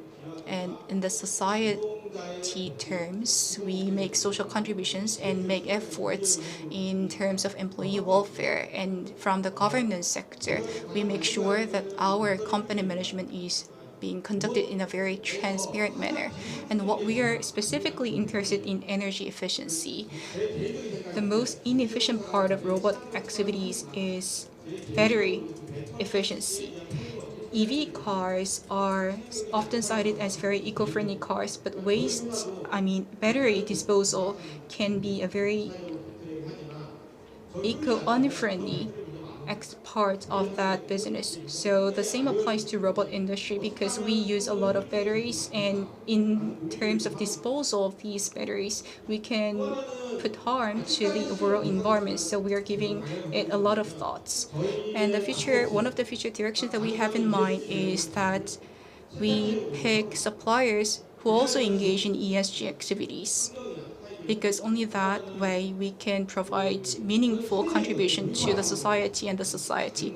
And it is very small, but we are refraining from the use of disposable cups in our company. And I was surprised when I learned that we used 50,000 in disposable cups only last year alone in our company. So starting from this year, we are encouraging workers and employees to use their cups. And also, we are trying to make our company paper-free company because they are waste. That is how we care for the environment. And also, we care a lot about recycling. And I think packaging is the item that we can recycle better. Many of the companies use paper cartons, but we make sure that we recycle them, and if possible, we use plastic cartons so that we can reuse them. And as for the social contribution, we make social contribution through medical robots. And also, as was put by the FRT CEO's presentation, we are caring for the social welfare of our workers. And the internal policy of our company is that we do not develop products for attack purposes or military purposes. We may develop products that help soldiers carry heavy loads, but we do not create or produce products that will be used for attack purposes. I believe that is something that we can do for the sake of our society. And as for the employee welfare, we are trying to create a horizontal working environment so that we can enhance the communication within our company, or flexible working schemes or flexible working condition are something that we are trying to pay special attention to. And in terms of ethical management of the company as well, we of course refrain from doing unethical practices. And the CEO of our company does not take part or does not lead the holders board committee, because this can put a negative influence in terms of the entire organization or the operation of the company. And I think this direction is the commonality you can find in many players in the field of robot. Like I told you, we produce medical robots. So we took a look at what are things like in hospitals. And I could see that NHIS or even hospitals, Asan hospitals run ESG management. And even the HIRA or Health Insurance Review Assessment Service is doing ESG companies and ESG management. And that means players that do not engage themselves in ESG will be excluded. After pandemic, the use of, for example, disposable cups will once again become a serious issue, and the companies that do not care about the environment will be marginalized. And this movement is being witnessed in the medical sector as well. This is an article that I got several days ago, and when it comes to Boston Scientific Korea, they're importers, so they care a lot about their employee welfare. And as for the DK Healthcare, they ban the use of disposable cups within their company, and they factored employees' opinions in remodeling their offices. And what caught my eye is this ISO 37001 certification is anti-bribery management system, and they won the certification and decided to follow specifically to this rule. So not only top 30 domestic big companies, but also small players in the field of medical sector are also engaging in this ESG activities. That is what I wanted to know. Frankly speaking, we are not creating a fortune with our business. We cannot say that we are doing great when it comes to economic benefits, but if we fail to strike a balance between social values and economic value, we cannot create sustainable growth. That is why we implement the ESG strategies in terms of operating and running the companies. That is the vision of our CEO, and I'm making efforts to contribute and provide help to the CEO's efforts. And this wraps up my presentation. Thank you. And if you have any questions, I'll be happy to address them. Thank you for the great presentation. I have one question. I thought that you will talk about medical robots, but your presentation focused more on ESG. But anyways, thank you. My question is this. You develop products like walk-on suits and so on and so forth. And the medical reimbursement fee is there, right? Because the disabled people will wear your product. For example, if your product sells at 550 million won, how much reimbursement the disabled people can get? Okay, let me get practical here. Our robots are classified as rehabilitation robots, so the users can claim the reimbursement fee in the category of rehabilitation efforts. So we cannot say that they can get a lot of reimbursement from the medical insurance. And the robot is now being categorized under the sector of rehabilitation and from the medical sector. And that means this is in line with the welfare policy of the Ministry of Welfare. Medical devices are not like rehabilitation devices. They have different standards and they follow different reimbursement tracks. So we have a lot of thoughts in how we can solve these issues and provide more benefit to users. And maybe that is the reason why we are not making huge profits. And the problem is not ours only. All the players in this field are making requests to the government, and we see small changes starting from this year. I believe some changes have already been applied because when it comes to reimbursement, there are standards and criteria, right, in terms of skeleton. Actually, no, these standards do not exist. We are applying the same criteria to existing rehabilitation efforts. It is not percentage-wise, but the reimbursement based on one activity. So when you engage in one rehabilitation effort, you can get like several thousand won or something. And this is only for a hospital. And aside from the hospital, it is very difficult to use these rehabilitation robots. Partly because of the safety issues, because there is a possibility of falling down wearing this robot. So we cannot freely encourage users to wear these rehabilitation robots in daily lives. Okay, then aside from the hospitals, how long do you expect individual users can wear your robots outside of the hospital in daily lives? When you register a robot for rehabilitation devices, you can use, but it is very expensive, so it is very difficult for a normal person to buy and register and use this robot in daily lives. So for the commercial and the common use of this robot, it will take time. For example, when it comes to electric wheelchair, when the wheelchair could get reimbursement, the market size grew exponentially, right? And I think we have to wait until the same policy is applied to this rehabilitation robot for the growth to occur, for the real meaningful growth to occur. So we are asking the government and specifically the Ministry of Welfare to provide this support and give attention to this field. And as for Japan, they are doing great in terms of providing support to rehabilitation devices. Thank you. Any other question? Gentleman over there.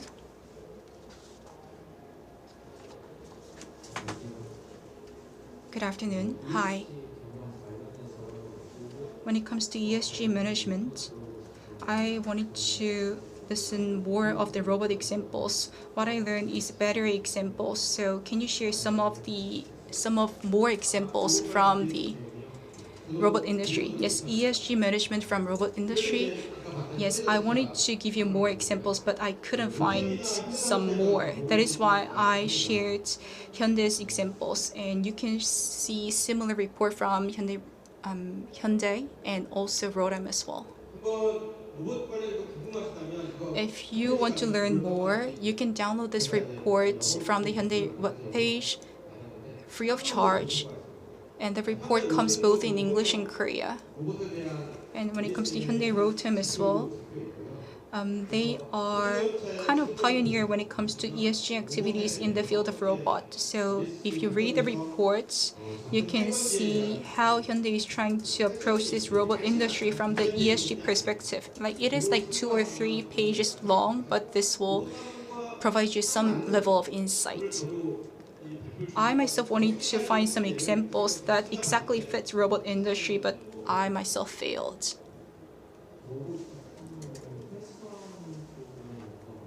Can't we like recollect robot parts in terms of ESG effort?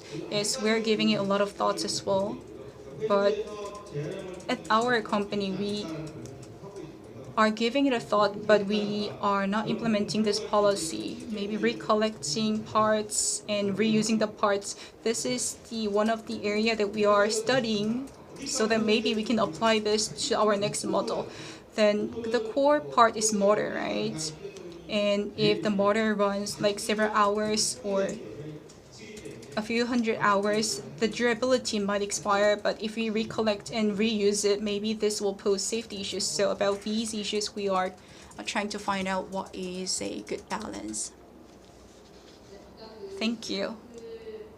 You talked about miracle projects. Is this still going on? No, the project is over. I don't specifically remember, but I think we ran the project on 20 to 30 participants, and this walk-on suit is customized products. We had to measure the length of the participants' legs and so on and so forth. So we invited specific number of participants, and the project was before I joined this company, and I asked why the CEO ran this project, and I learned the CEO wanted to see if this project has marketability. And he definitely saw the marketability, and that is why we are still working on this medical rehabilitation robots. We're not running this project as of today, but if we ask the ministry, maybe we can run another round of projects. Okay, then these exoskeleton suits, are they solely being supplied to hospitals? Okay, hospitals are our primary targets. And like I said, these sort of devices can be classified either as medical devices or rehabilitation devices. As for medical devices, it has to win certification from the Korean FDA, and as for the rehabilitation devices, it has to win a certification from the Ministry of Welfare, but it is expensive basically, so people are less enthusiastic about rehabilitation devices. Even those who are interested refrain from buying one when they hear the price ranges. What is your price ranges then? Think of one grandeur car. You get how much it costs and why this price makes many people get hesitant about buying one. As we understand that this price range sounds overwhelming, so we are trying to decrease the costs. So it is still burdensome for ordinary, like disabled people to use this item in daily lives, right? No. The best scenario is this. The disabled people use electric wheelchair, and the robot exoskeleton can work about 2 to 3 hours because of the battery time. So after traveling to the destination with the electric wheelchair, maybe they wear these suits and do 2 to 3 hours of exercise, maybe taking a brief walk and climb up on the hill and so on and so forth. And maybe there is a suitable price range that participant or that people are willing to buy one, right? So we are trying to maybe decrease the level of specification or decrease the number of parts, but still trying to make it more affordable so that more people are willing to buy one, maybe for their parents. If no questions, I will wrap up my presentation here. Thank you. Thank you. The next presenter is Professor Han Jae-kwon from Hanyang University Eureka campus. If you're ready, please begin. After saying you will start.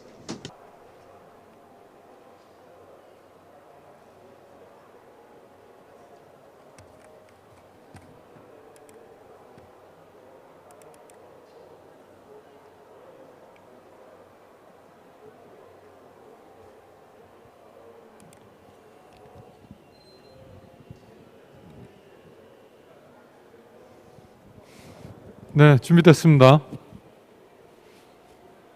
해도 될까요? 네. Can I begin?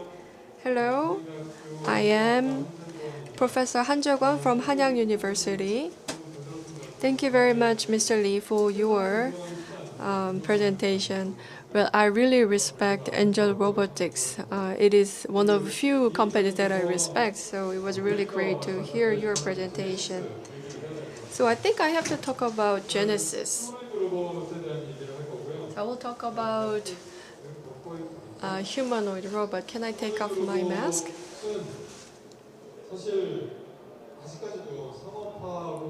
So humanoid is actually very far away from commercialization as of now.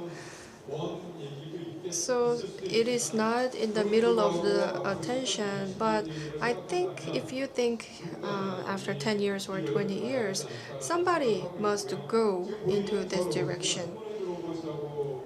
So this is not actually humanoid robot, but this is a guideline, like guider or guide robots.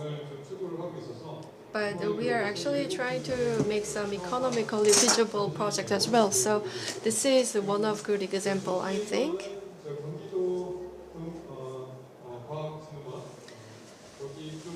And then with the Gyeonggi Scientific Promotion Institute, they have a small booth here, so you can actually see this. So I see so many robots in this exhibition. So these are actually latest versions of the robots, but they even look so old because I see so many new robots here in this exhibition.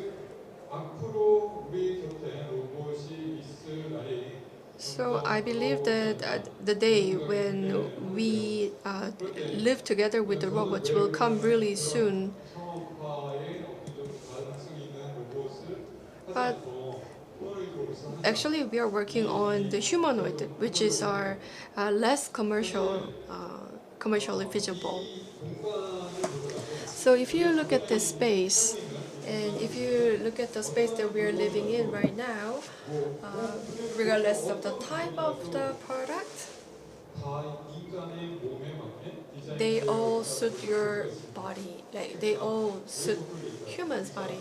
Why is the desk this size, and why is a chair this size, and why the podium, the height is this much, and why does the laptop look like this? How about the entrance and exit? They are all designed and structured for the convenience use of humans. So they are human-friendly UX and UI. Therefore, when we make one robot,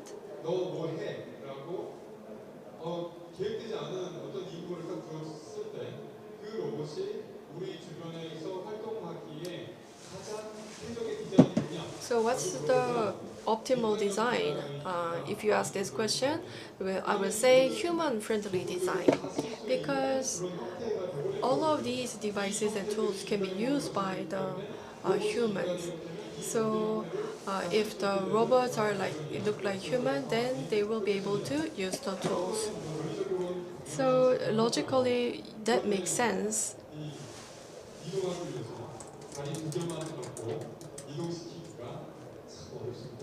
So, however, if we have only two legs on the robot, it would be really difficult to make it actually move. But actually, we are doing it anyway, so it is really amazing to see these kind of robots, robotics technologies, and we should go in this way. Only then we will be able to complete the humanoid robots that is commercially feasible. Let's say if you have a robot in your home, and if you just let him or her do everything, then it's going to be humanoid robot. Like as Batman has Alfred, we will have a kind of humanoid robot that can work for us, and that would be really great. Maybe the life will change in a positive way. So that is a kind of ideal story. And in order to develop the humanoid robot, there were many researches that were conducted, and then I actually listed up, as you can see on the slide, and I see so many uses. So we need so many experts to actually make this possible. But it's kind of not enough to make just one humanoid, right? So they have the neural network, but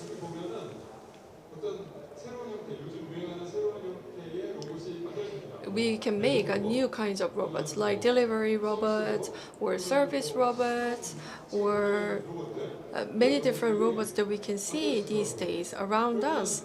We can make them. And to make the humanoid robots, we are developing many different types of technologies. And if we make the robots, then maybe we can find some ways to monetize as well. So that is why our students are now expanding their scope to move into the next level. So I categorize those technologies. So what we are doing can be summarized into 7 different technologies. So we start from the 2 legs, and just walking is not enough. So they should be able to automatically move by recognition. And they have to work as well, right? So just like we see here, the Delhi second version will play a soccer, so we just kind of gave up about the hands. But the hands will be really important for the guide robots. So manipulation will be really important for these kind of robots.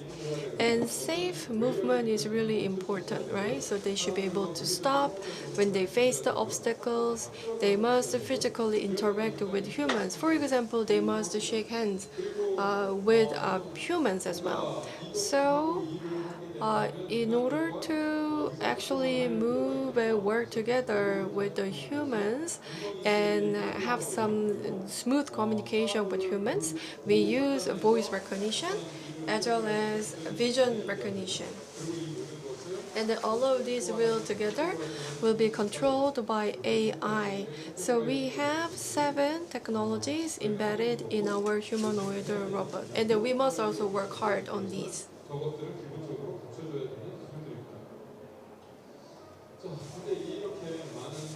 Therefore, this is the topic that we must work on, and how can we work on these technologies and then commercialize them and then enter the market. And if you want to ask me when we can do it, well, it's kind of difficult to find the answer as of now, so I will put that aside. But what I want to tell you is that, so we are here.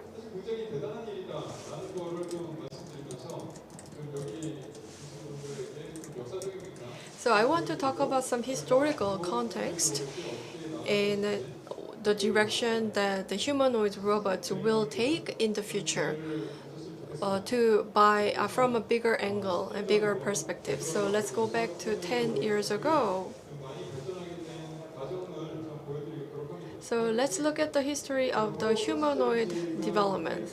So this is DARPA Robotics Challenge. That was a turning point. So after the explosion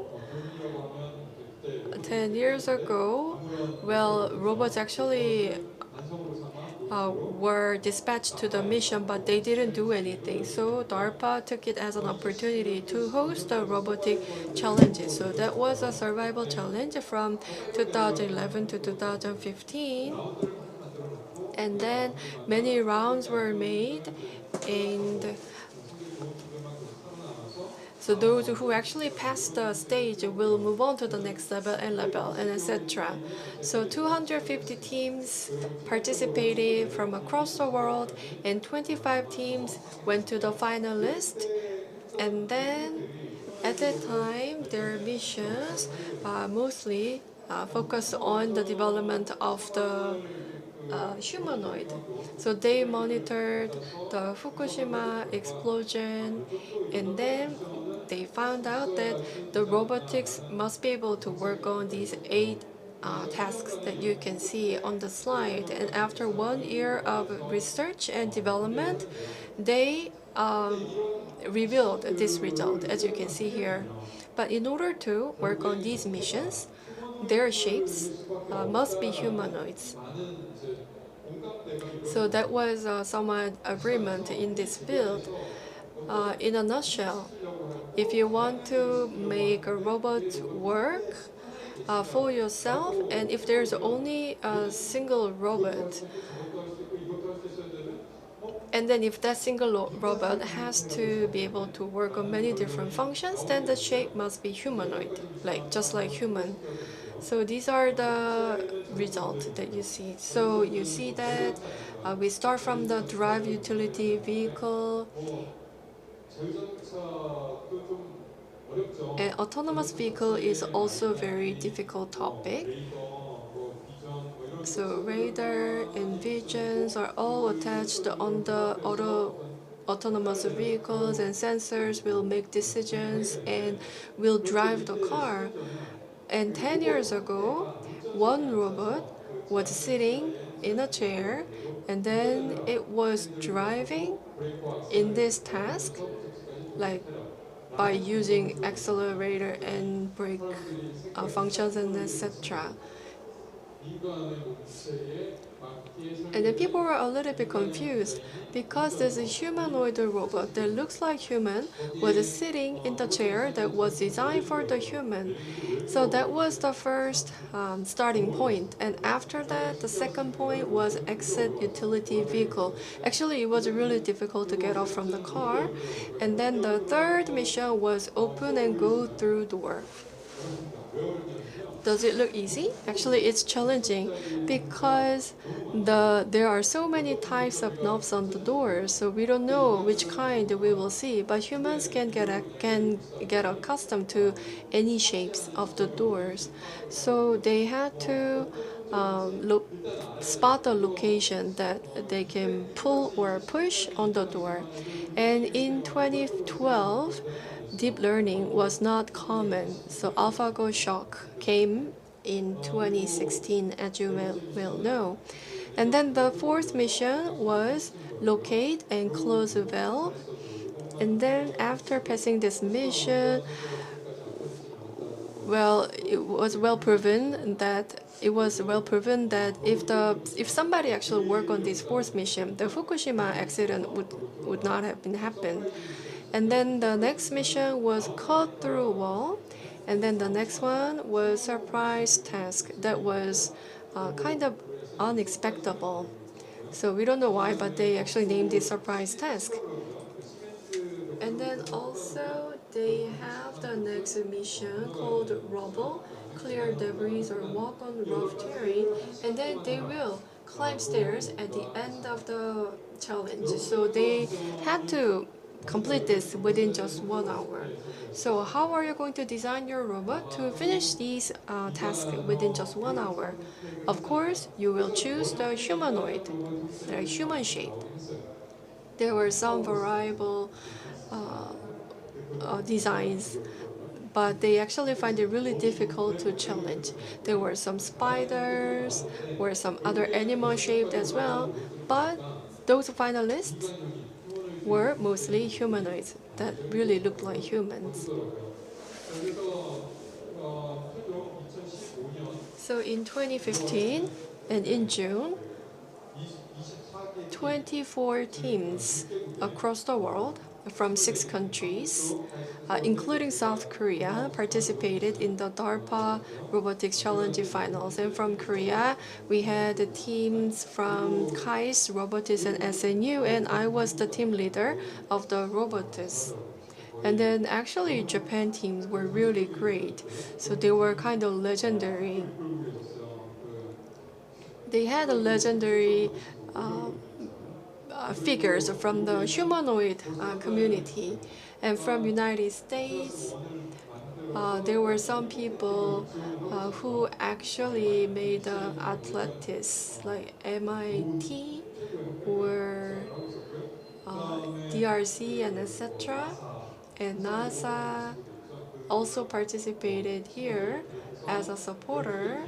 So 12 teams came from the US, and we had 2 teams from Germany and 1 team from Italy and 1 team from Hong Kong.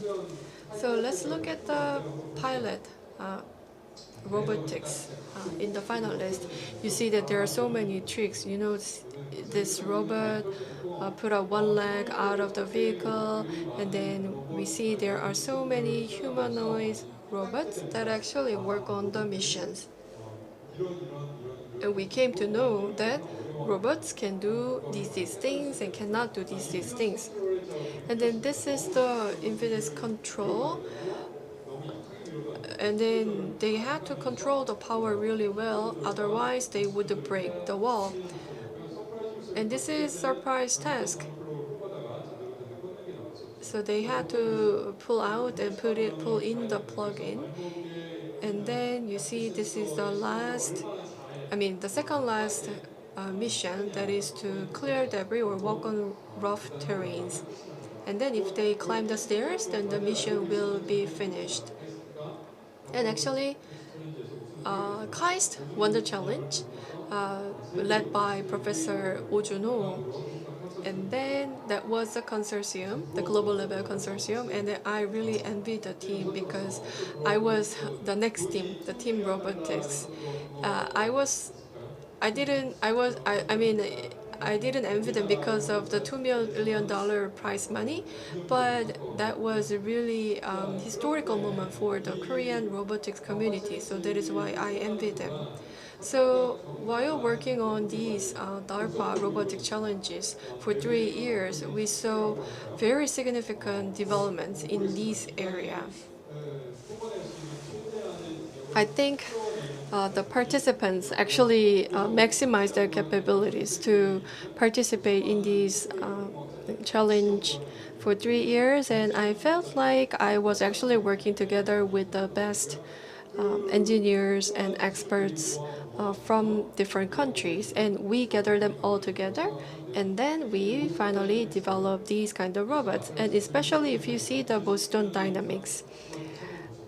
So let's look back the year 2016. So this is the DARPA challenge participant, and then they have so much data about the failure because this robot fell down continuously, and then the mission actually was done after such failure. So all these data are all accumulated in this first version, and Atlas 2 was released after studying these data, and then it became a global star.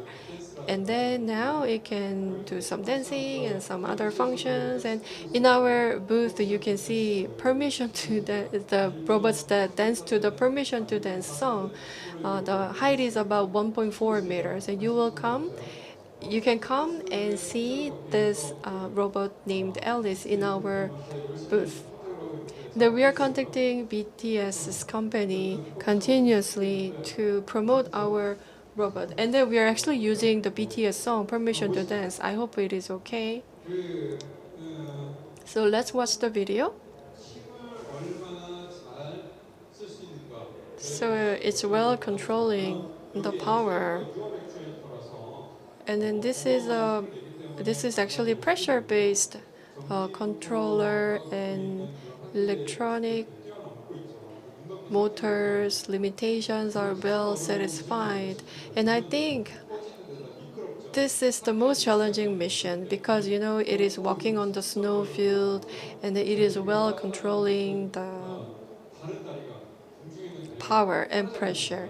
And then they are now checking, the robot is well controlling and then spotting the location.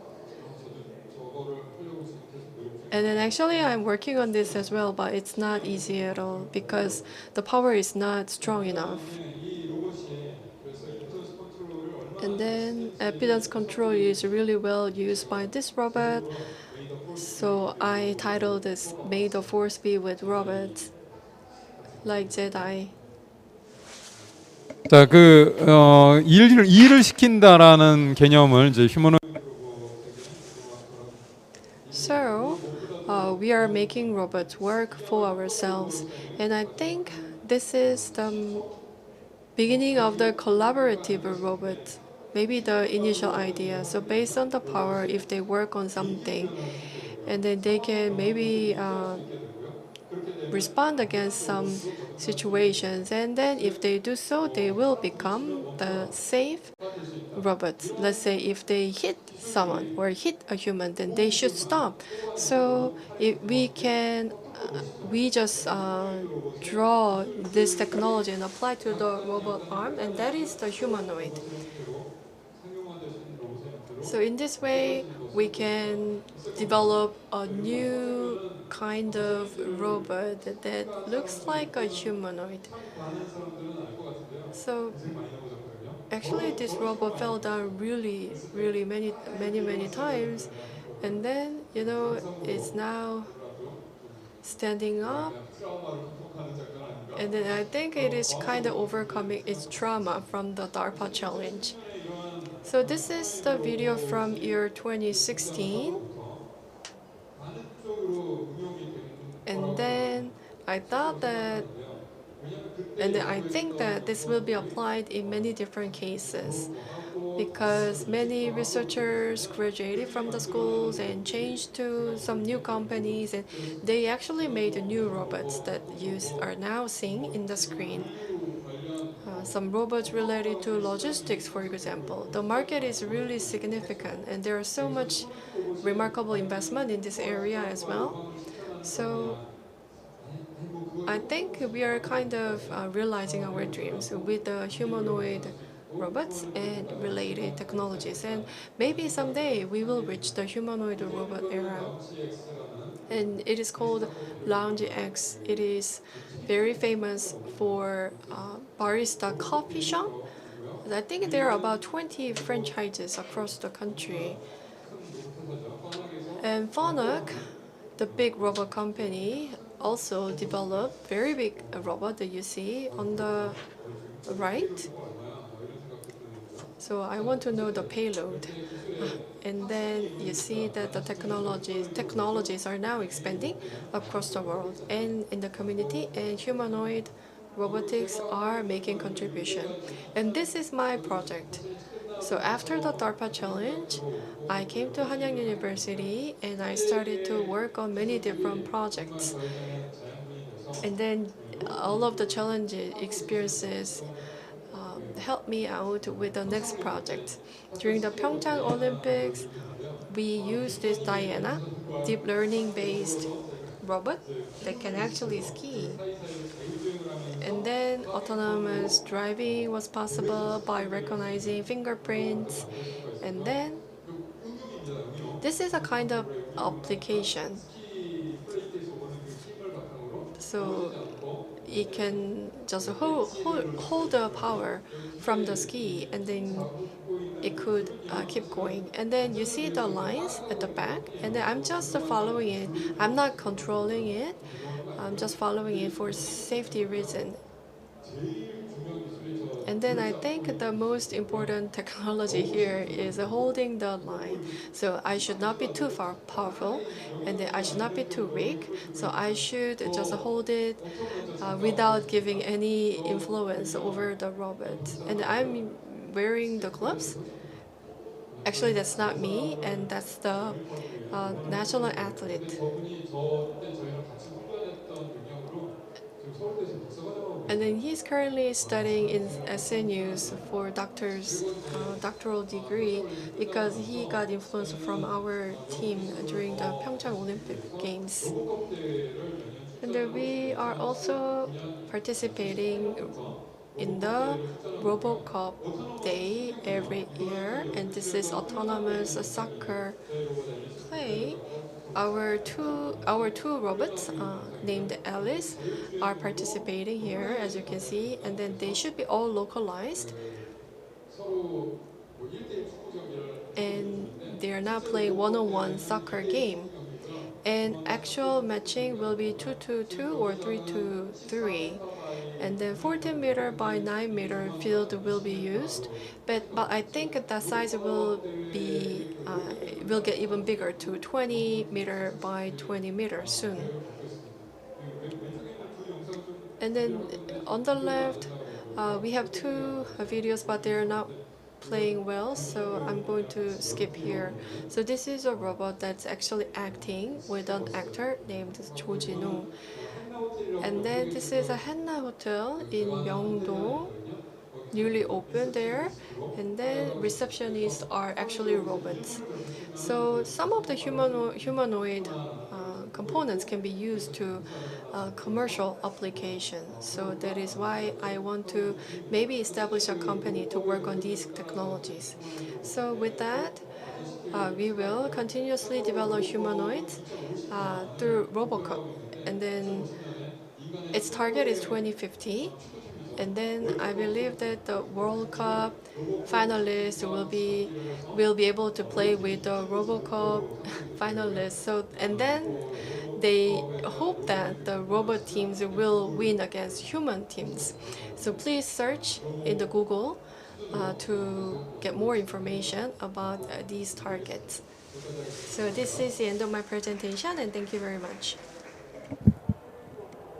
네, 강연 잘 Thank you for the lecture. The next presenter is Managing Director Seo Do-chan from Logisol. If you're ready, please begin after saying I will go.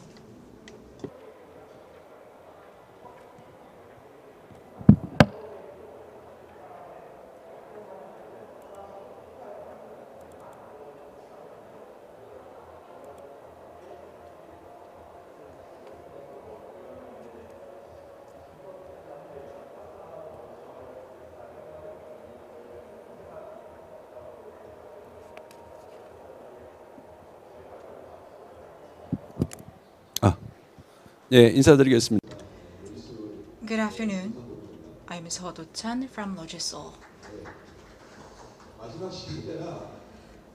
I believe that this is the last presentation, so I see many of you are leaving the hall.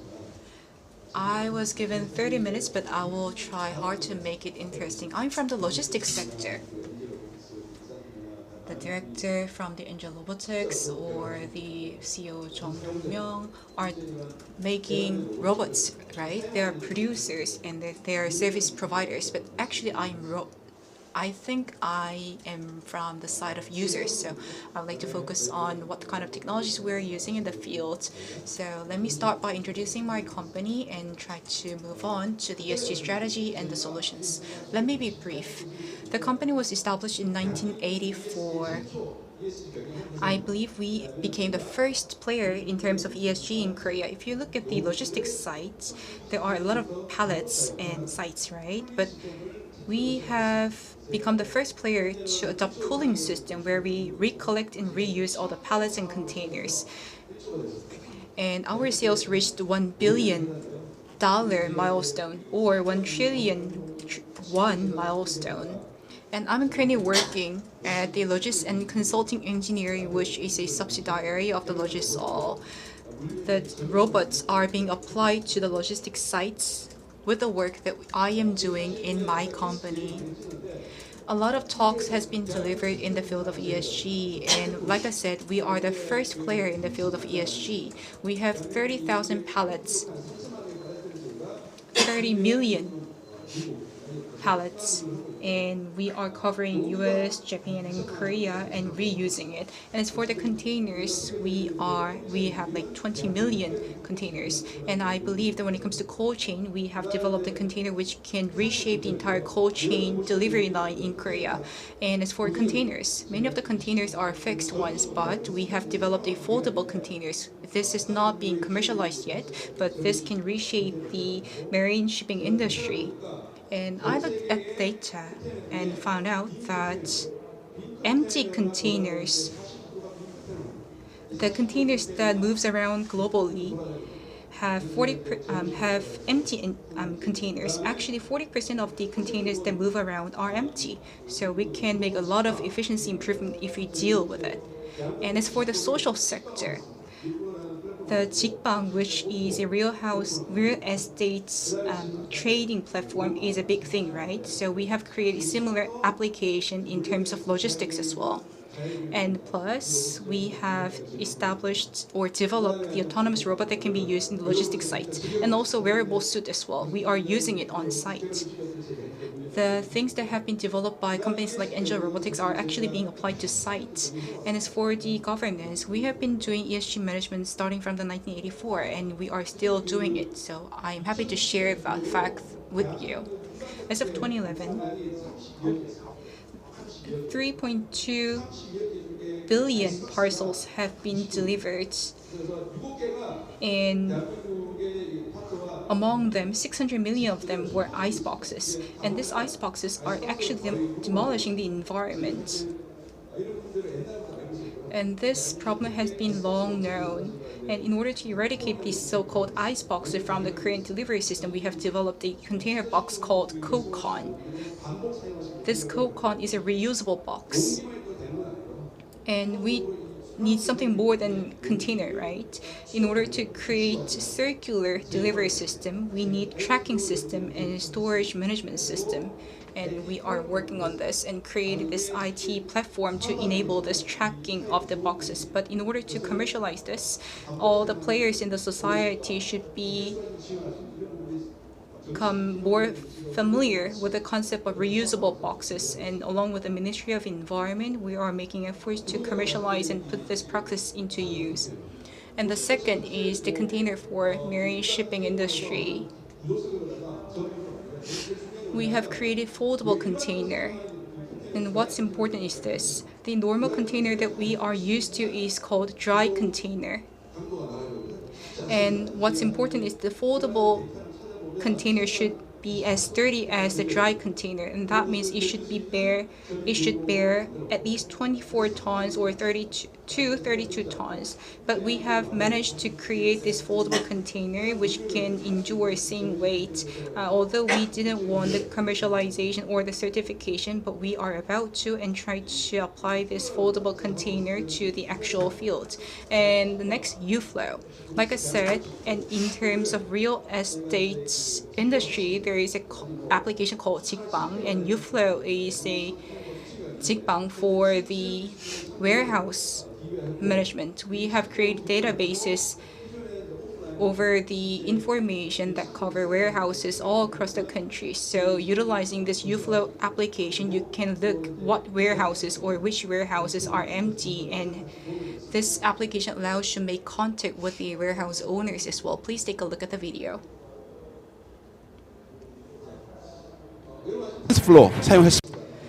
TensorFlow has been used. This is the open source algorithm made public by Google. We utilize this TensorFlow. So basically it is machine learning algorithm, and we have developed algorithm based on machine learning, but on a daily basis this algorithm trains itself and gets upgraded every day. And as you can see, the lender and the borrower can join the application at the same time, and the lenders can leave the information of their warehouses, and the borrower can put their simple basic information in to get the recommendation. And if they hit the link that pop up and take a look, then borrower can take a look at the information of the empty warehouses. If the borrower likes it, they can sign a contract online utilizing this application. We have two options available on the app. The managers of the logistics platform can take part in, or the borrower can sign a contract directly with the lender. We have created a database over more than 700 warehouse information all across the country.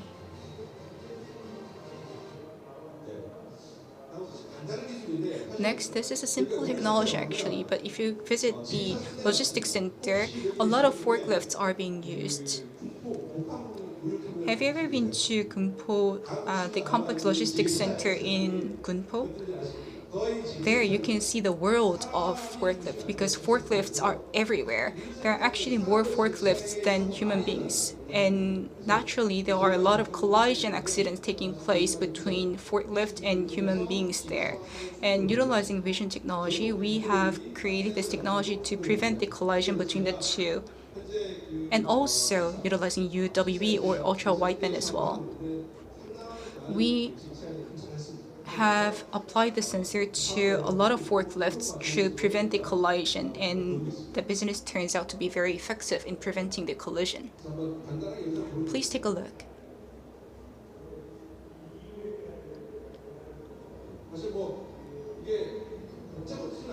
This is not a tricky or complex technology, but in the site, the collision actually takes place quite a lot, maybe more often than you expect. So utilizing this vision technology or the UWB technology, we are preventing the collision taking place. And moving on to the robot sector. The robots being developed by Angel Robotics or the FRT are being utilized. Globally, logistics robot is getting attention. The market size is big. And as for the logistics robot, is delivery robot or the picking robots. And in the field, the pioneer is DHL. And in the distribution market, Amazon is a leader. However, in fact, it takes time to settle all the robots in on the site. What I'm trying to say is that robots understanding the entire logistics process is difficult. So we are collaborating with the robot companies and create this platform where robots can learn about logistics processes. And robot control system should be designed into the wearable robots that we use. And as for the autonomous robot that we are using, we have incorporated this design into this robot and we are test using it. As for this autonomous robots, I would say Korea is lagging behind. Japan and German companies have been doing well, but recently China is taking over because they are cheap and they give us like decent quality. When it comes to Logisol, along with the Korean companies, we are developing autonomous robots and trying to vitalize the use of the autonomous robots in the field of logistics. Last but not least, wearable suits. And I also respect the Angel Robotics because in the field of medical sector, they are a great player and FRT is developing great solutions as well. And I have brought two examples here. We engage in rental businesses when it comes to wearable suits. And in our operation sites, we are actually using these wearable suits as well. I myself tried it, and when doing rental businesses, I could see that active type wearable suits are quite expensive. And it is difficult for workers to actually move around because in the logistics sites, rather than just simple repetitive works, the workers engage in diverse movements, like they pick up, they bend down, and they stand up and move around, so on and so forth. And as for the non-power suits as well, it comes in diverse types. And many people have misunderstandings about this non-powered suits. They believe that if they wear arm wearable suits, the suit can help their arm muscular strength. But actually, if you want to lift something heavy up, what you need is back support, right? So we have to increase people's awareness as well. And this is the scene from the Germans where these wearable robots are being utilized. Please take a look. In this promotional video, you can see in this working site or in the airport or the agriculture site or sector as well, these wearable robots are being utilized. But in order to actually use these robots, we have to be on the site and see and analyze the actual movements. The previous speaker talked about the cost of grandeur, a big car, but we would say this wearable suit we are using costs about one small lightweight car. What's important is the value of the parcels that they are carrying with the robots. If the parcel is very expensive, the company owner would like to invest more in wearable suits. But if not, they will refrain from making a huge investment, right? So in terms of the airplane side or airports where very valuable parcels are being carried away, we recommend powered type. Or if not, we recommend non-powered robot suits.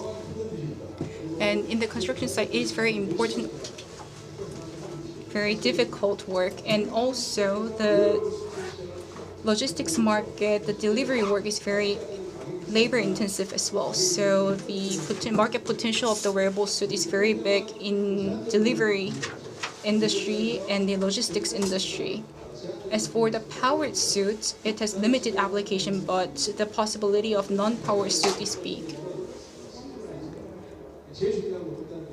And synchronicity is a very important factor.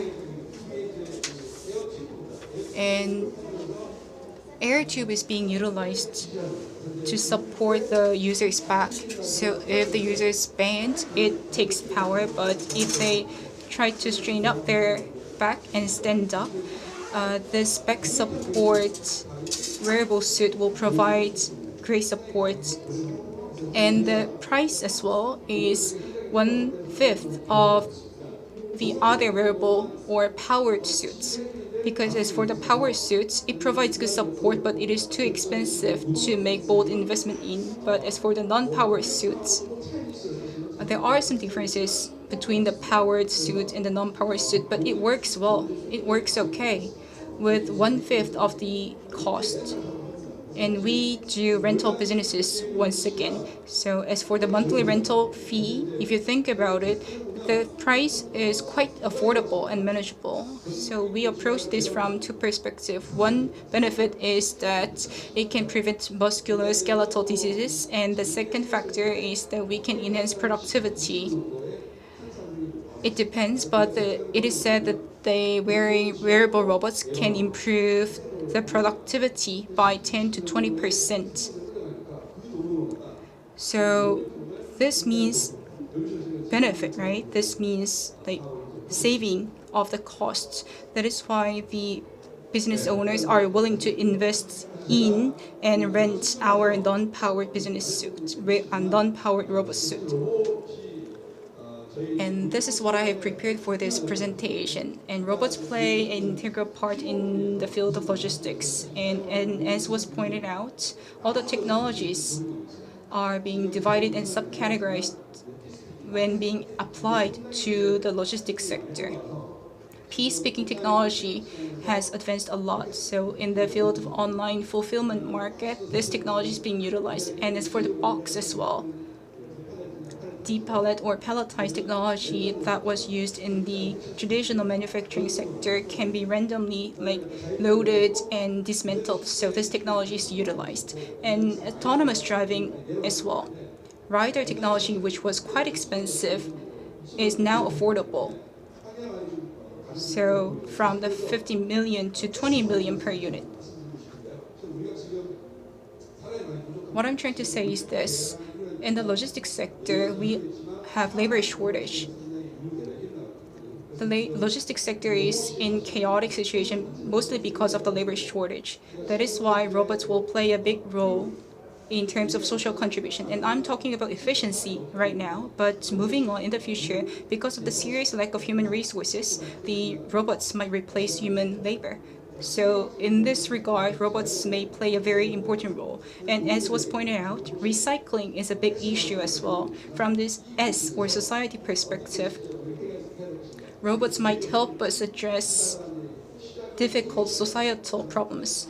Our company began with E-related issues or environment-related issues when engaging ESG. So in terms of society, I think it is now time for us to contribute more. So thank you.